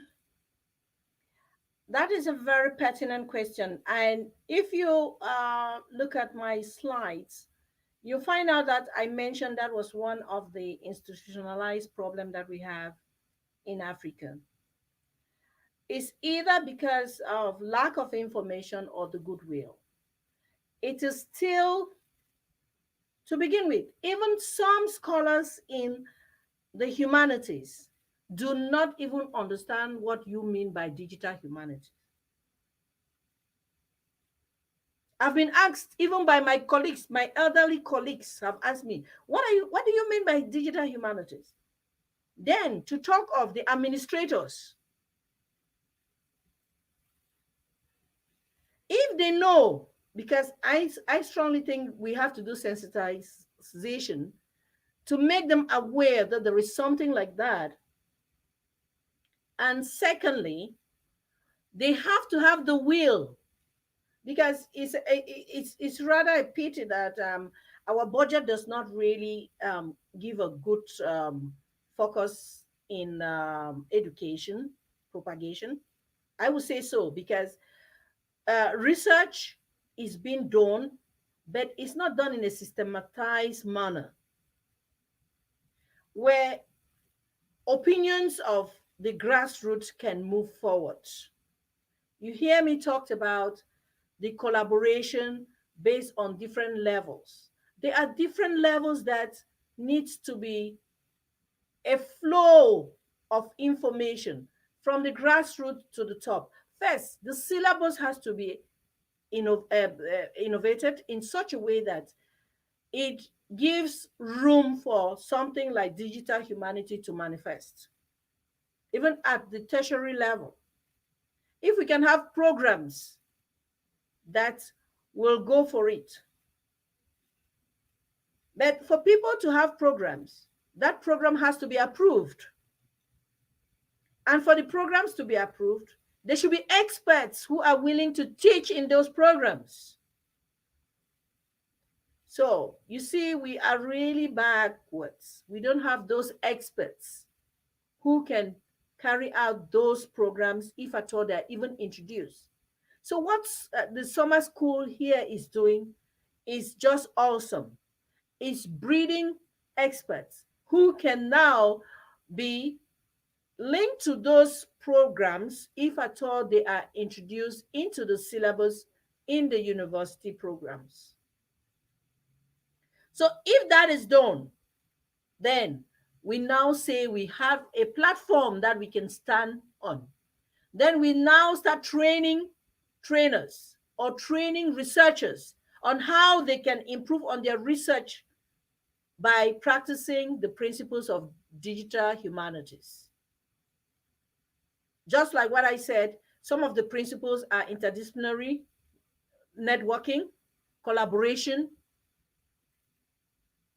using those methods and technology, digital methods and technologies, and bringing up informative and that is impactful projects that will have some value, that is bring us to the limelight as social scientists. Because we are, many people just laugh at us. They say, well, what do you have to offer? But I have told, as I keep on telling, in the Capron network, we don't deal with one discipline, we deal with all disciplines in the sciences, whether it's social science, it's natural science, applied science, or whatever. So in that platform, I had once had a conversation with a colleague. Let me tell you a story.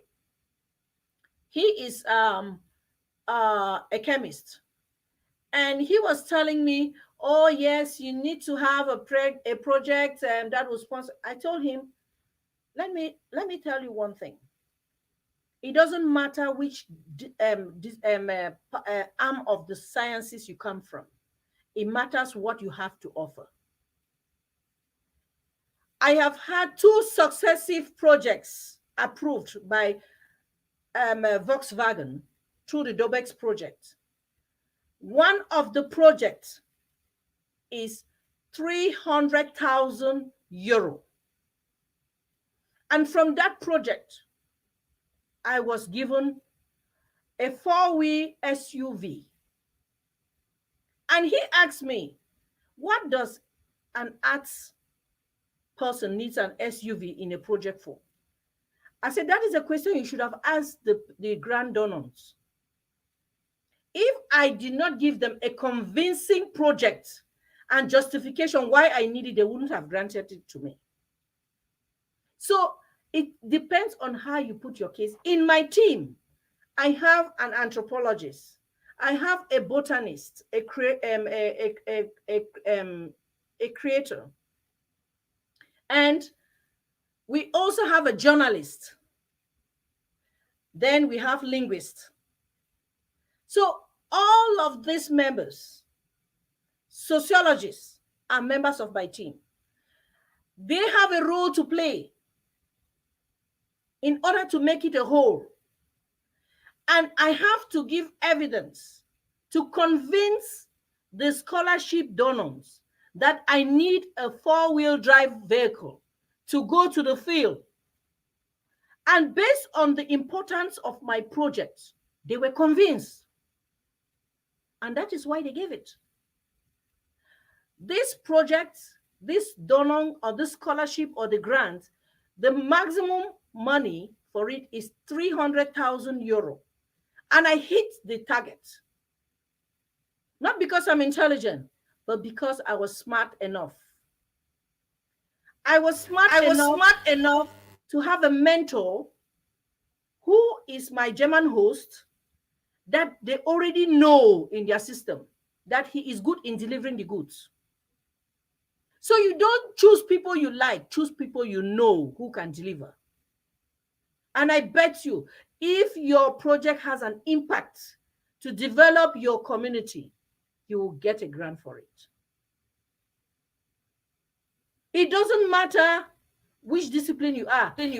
Network, collaborate, and hit it. I have had 2 of those projects. That is for 6 years running. I'm telling you, there is money in research, but you must be smart to have it. If you want to go alone, you will not have it. Look for mentors who have already crossed the bridge and hold their legs. Introduce your project to them. Let them develop it. And don't make mistake and fight to be principal investigators in your projects. If you are looking for principal investigatorship, you might miss the target. Look for those people who have been known in the database in that particular grants that you want to solicit. Go for them. Once their name has brand your project, it will sell. Projects by nobody, no matter how good it is, needs a critical eye. So the trick is look for people who has a brand name, cover your project under them, and you go.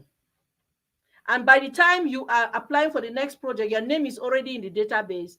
When they Google it, they see you, then they know this person has delivered the good. Then you're going for the next one. And that is how the projects keep coming. They keep coming.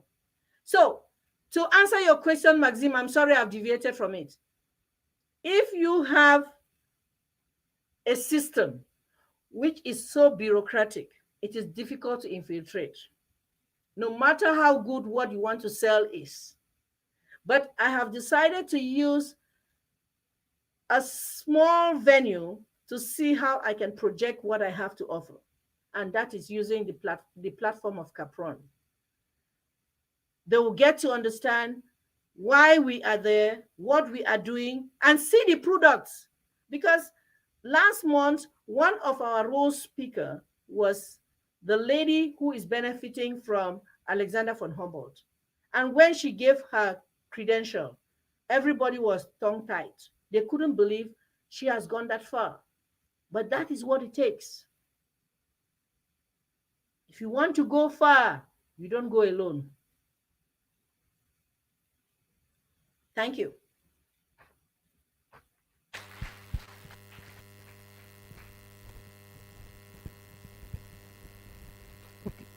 I'm Elliot from Cameroon. You can speak in French, and you can ask your question in French. We have Dr. Aja there, and is there to translate and also come back to you. So you can ask your question in French. Okay.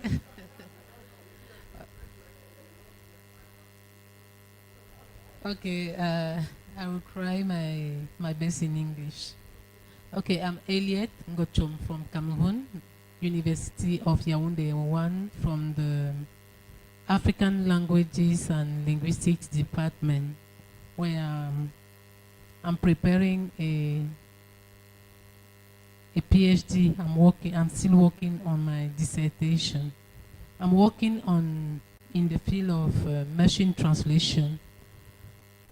I want to build up a database, an infrastructure from Ewondo to French translation. But I faced up some difficulties. The first is the lack of database.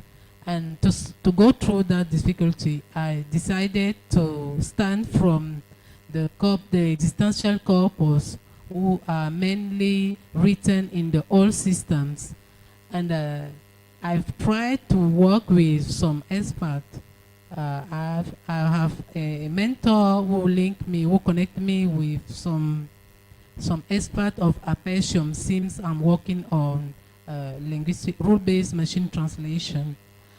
And we try to build up a converter so that we can use all the data from the old system to the new system. But it wasn't easy since because of the question of the digitalization of data. There are no corpus, and all the corpus that we have are written in the old system. And to digitalize all those data, we need, we don't know how to do. I don't know, since I'm here, I'm asking you the question and also ask the question to the audience if there are someone who has some knowledge about that things. Thank you.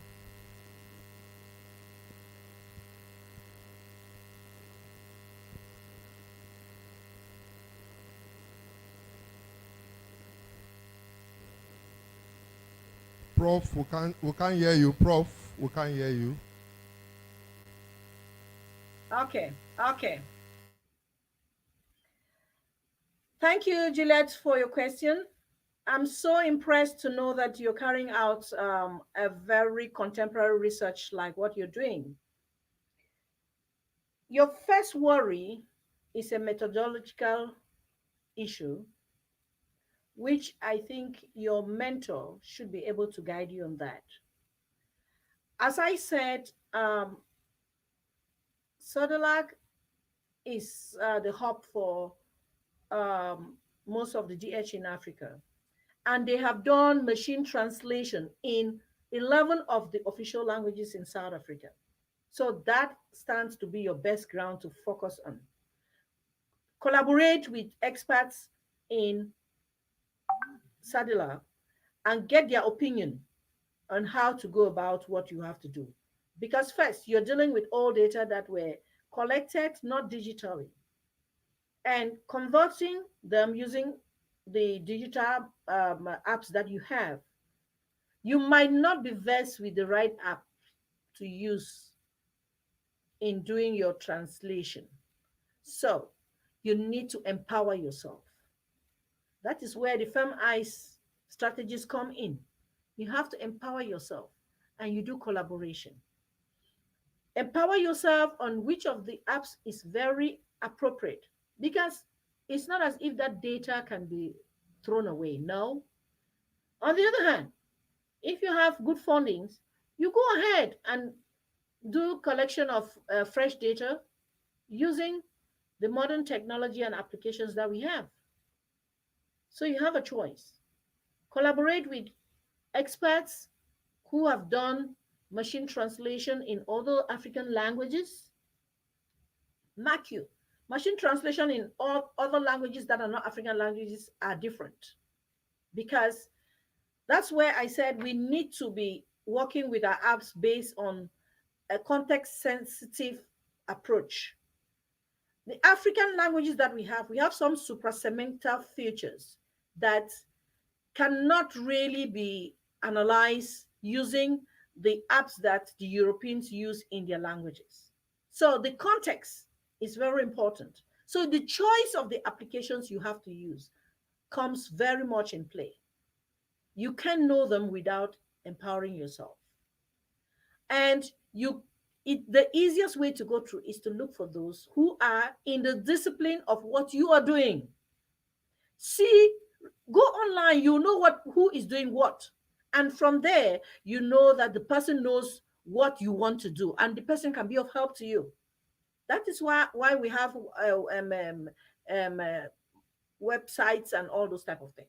Go there, you will see what the person is doing. Go to most of the people who have already done what you're doing and see whether the methodology they're applying is what you need in order to reach your intended goal for your research. And I think that's all I can give you. If you have fundings, if you have canvas of funding, go for it. Start your research from the on-go. And if you don't, collaborate with colleagues who are working in that domain where you are and meet them for assistance. Thank you.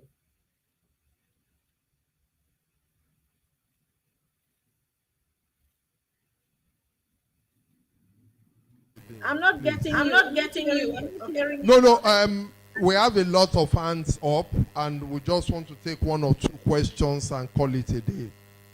Please, let's take just one or two questions first.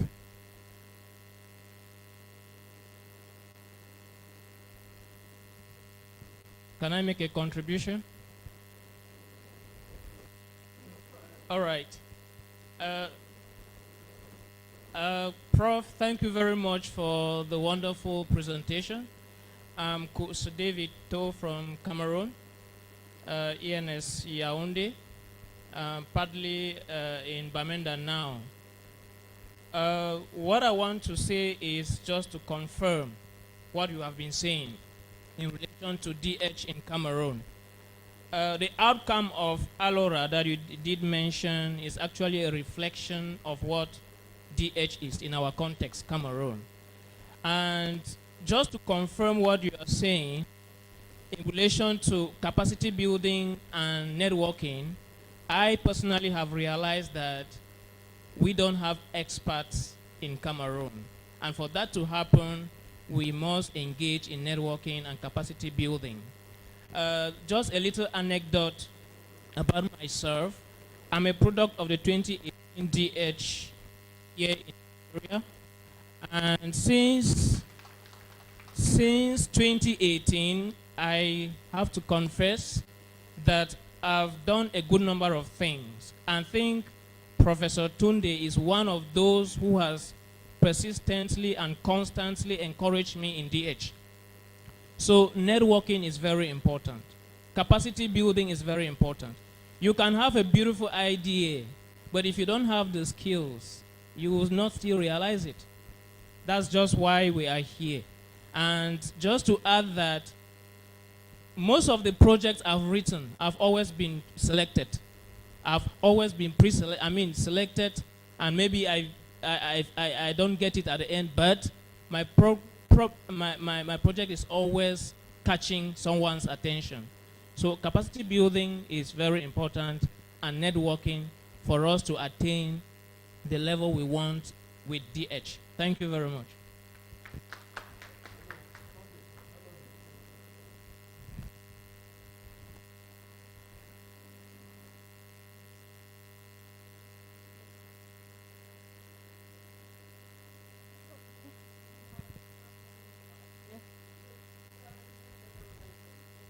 Thank you, Prof, for that stimulating presentation. I must tell you that I was really challenged.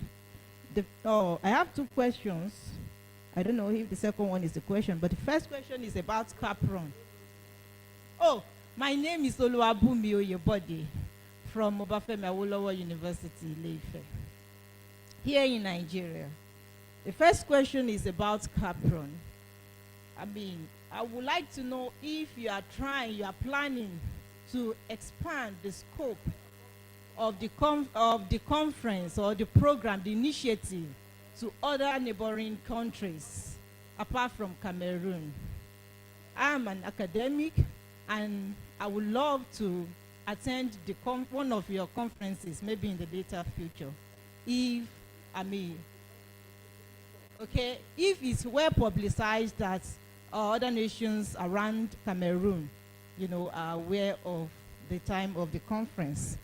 The second point is about how we can integrate DH into our syllabus, across higher institutions in Nigeria or even in Africa. I got to know about this program maybe about 3 weeks or 4 weeks ago. In fact, when the adverts came out, I did not know. Although there is a scholar in my university, in my own department, that I think he was aware of the program, but we didn't have any information, no flyer, no publicity about the program. I think if it is well, publicized across the nation, fine, we have the bottlenecks from the government.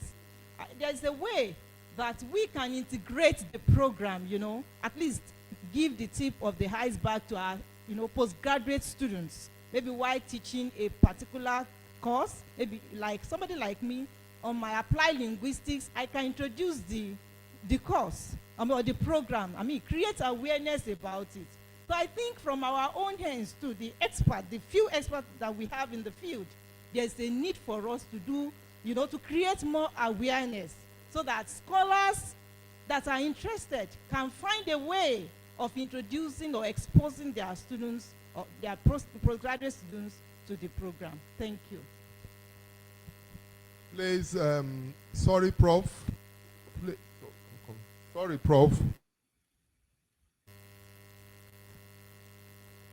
Let's just take one more question, then you can respond to both questions at the same time, please.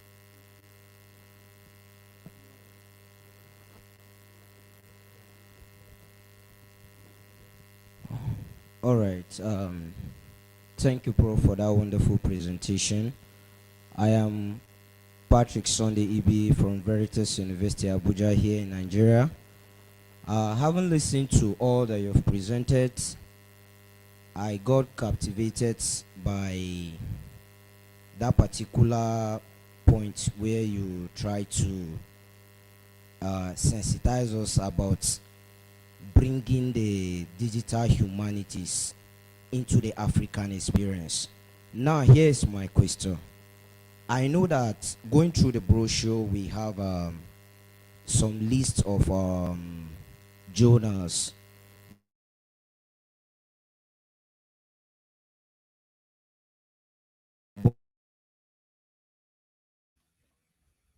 but humanities visibility. I don't know if we have or we are planning to have any. That's just my question. Thank you very much. Sorry, Prof. Just take one more question. So that no, wait.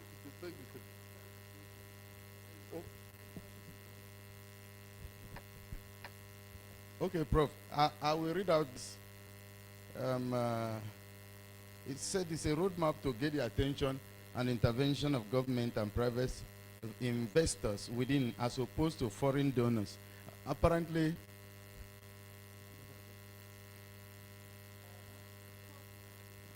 okay.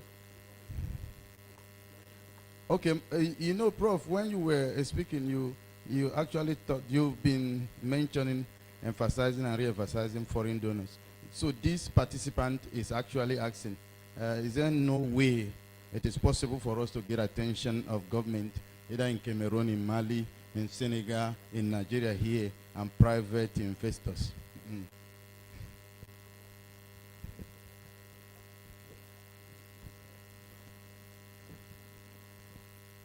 Okay.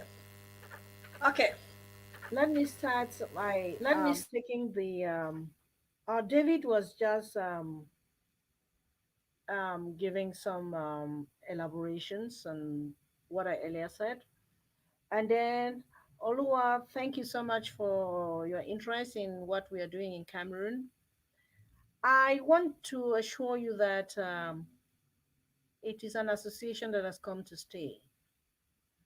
Cameroon is the local birthplace of Capron, but with time, with maturity, it will extend to other countries in Africa, because Africa is our target, not Cameroon. We're starting with Cameroon, but we'll extend to other countries. And with your question, when we are doing our publication for the next biannual, I will make sure, I don't know, I will send it through.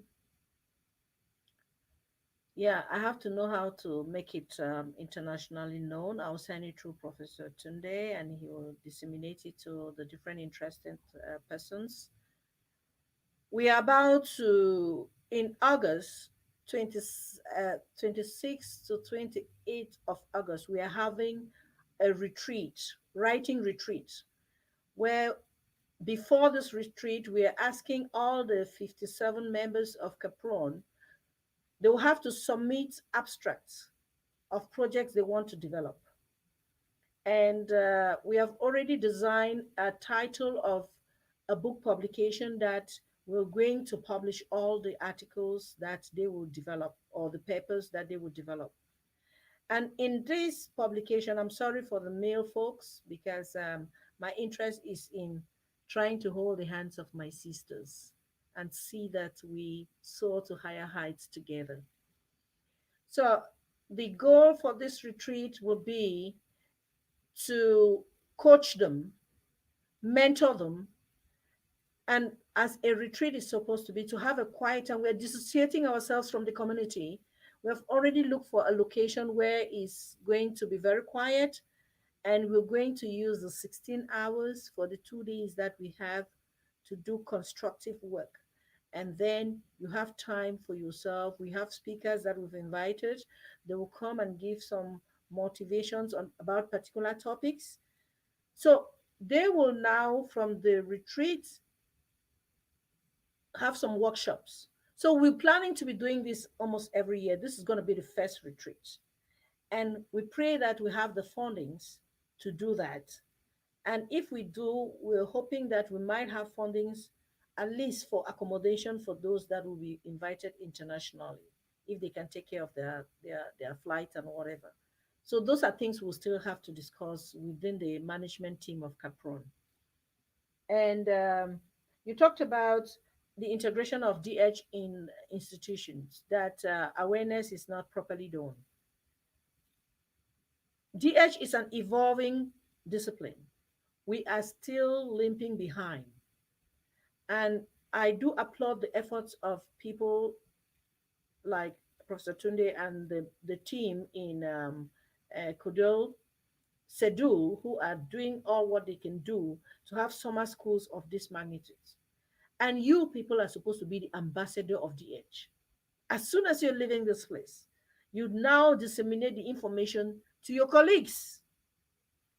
Not all your colleagues from where you're coming from knows what we're talking about DH. So you should be ambassadors of DH.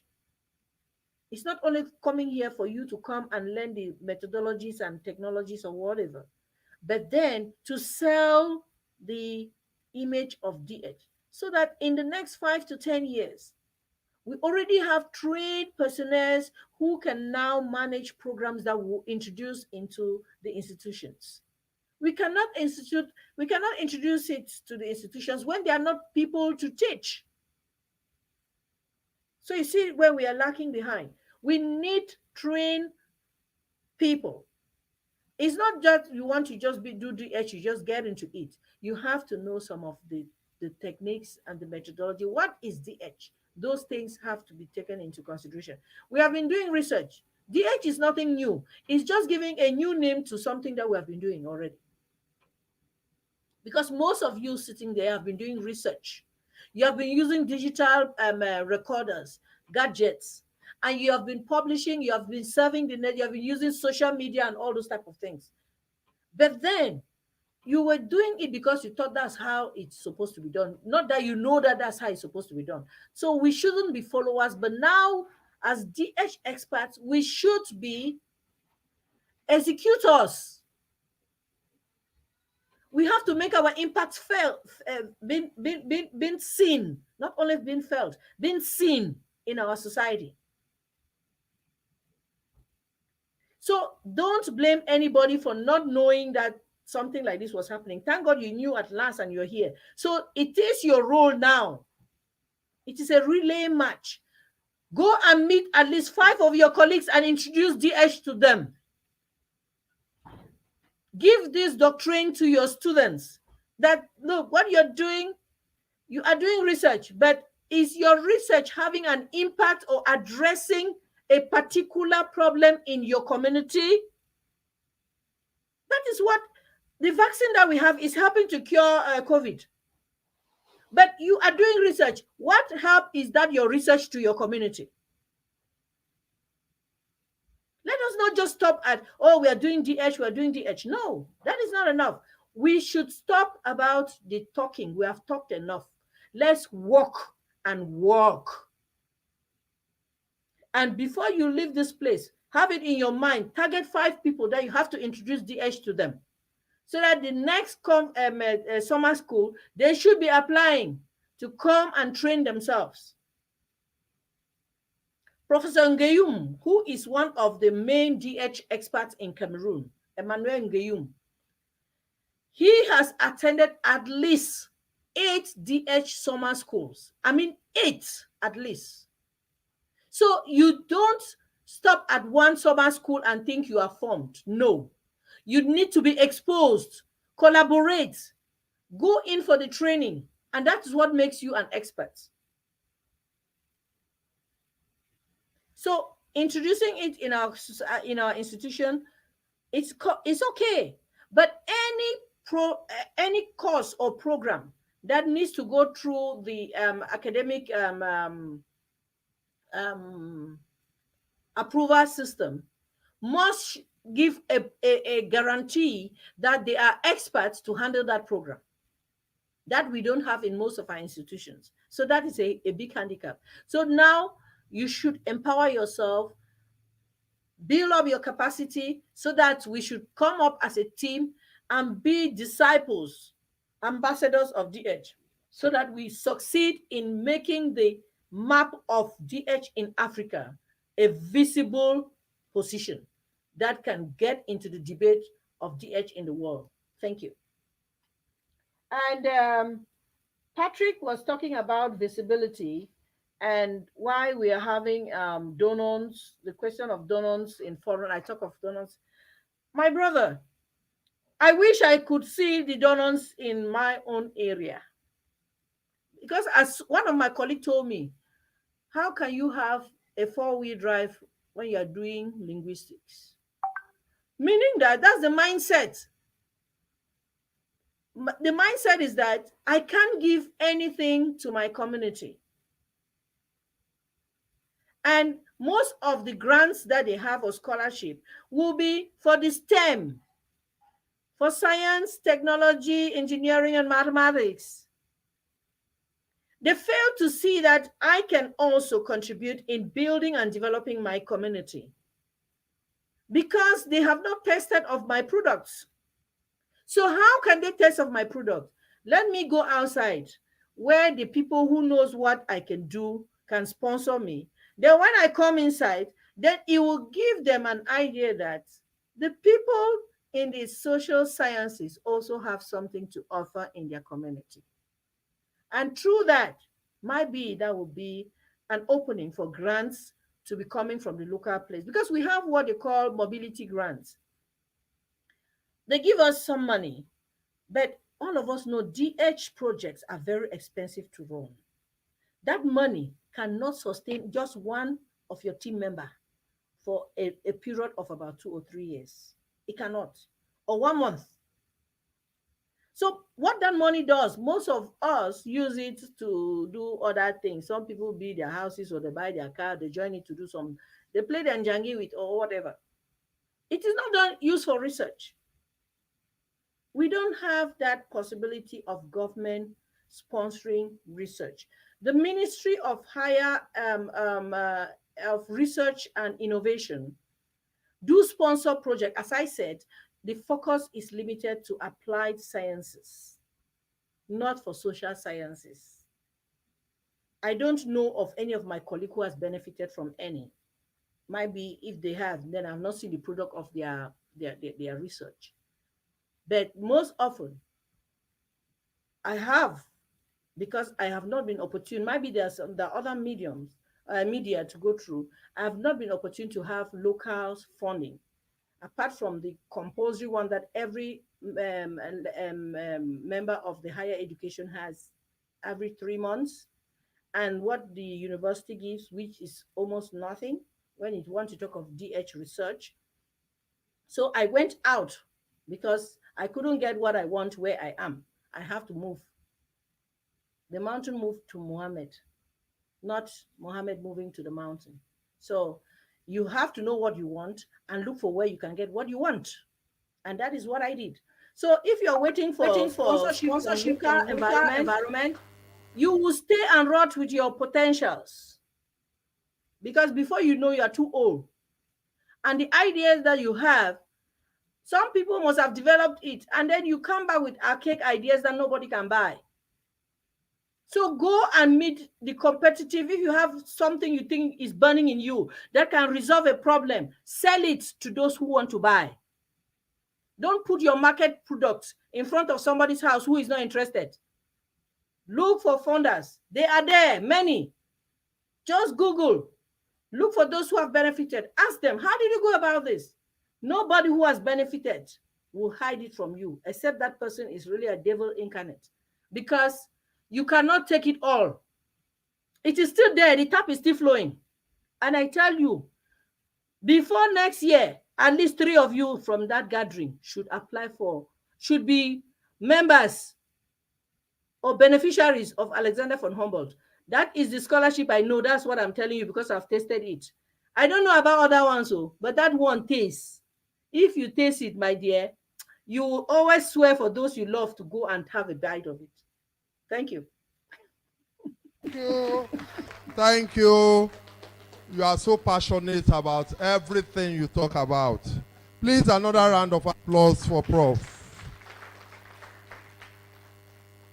I know your students will always look forward to your class. We want to be considerate. There are participants, delegates here who are fasting, and they need to break their fast. It's already to 8. So food is ready. We can go downstairs and have our food. A round of applause for Professor Evelyn Chibaka. Thank you, Ma. We really appreciate. Thank you. No. For food, it's there. It's already there. Without...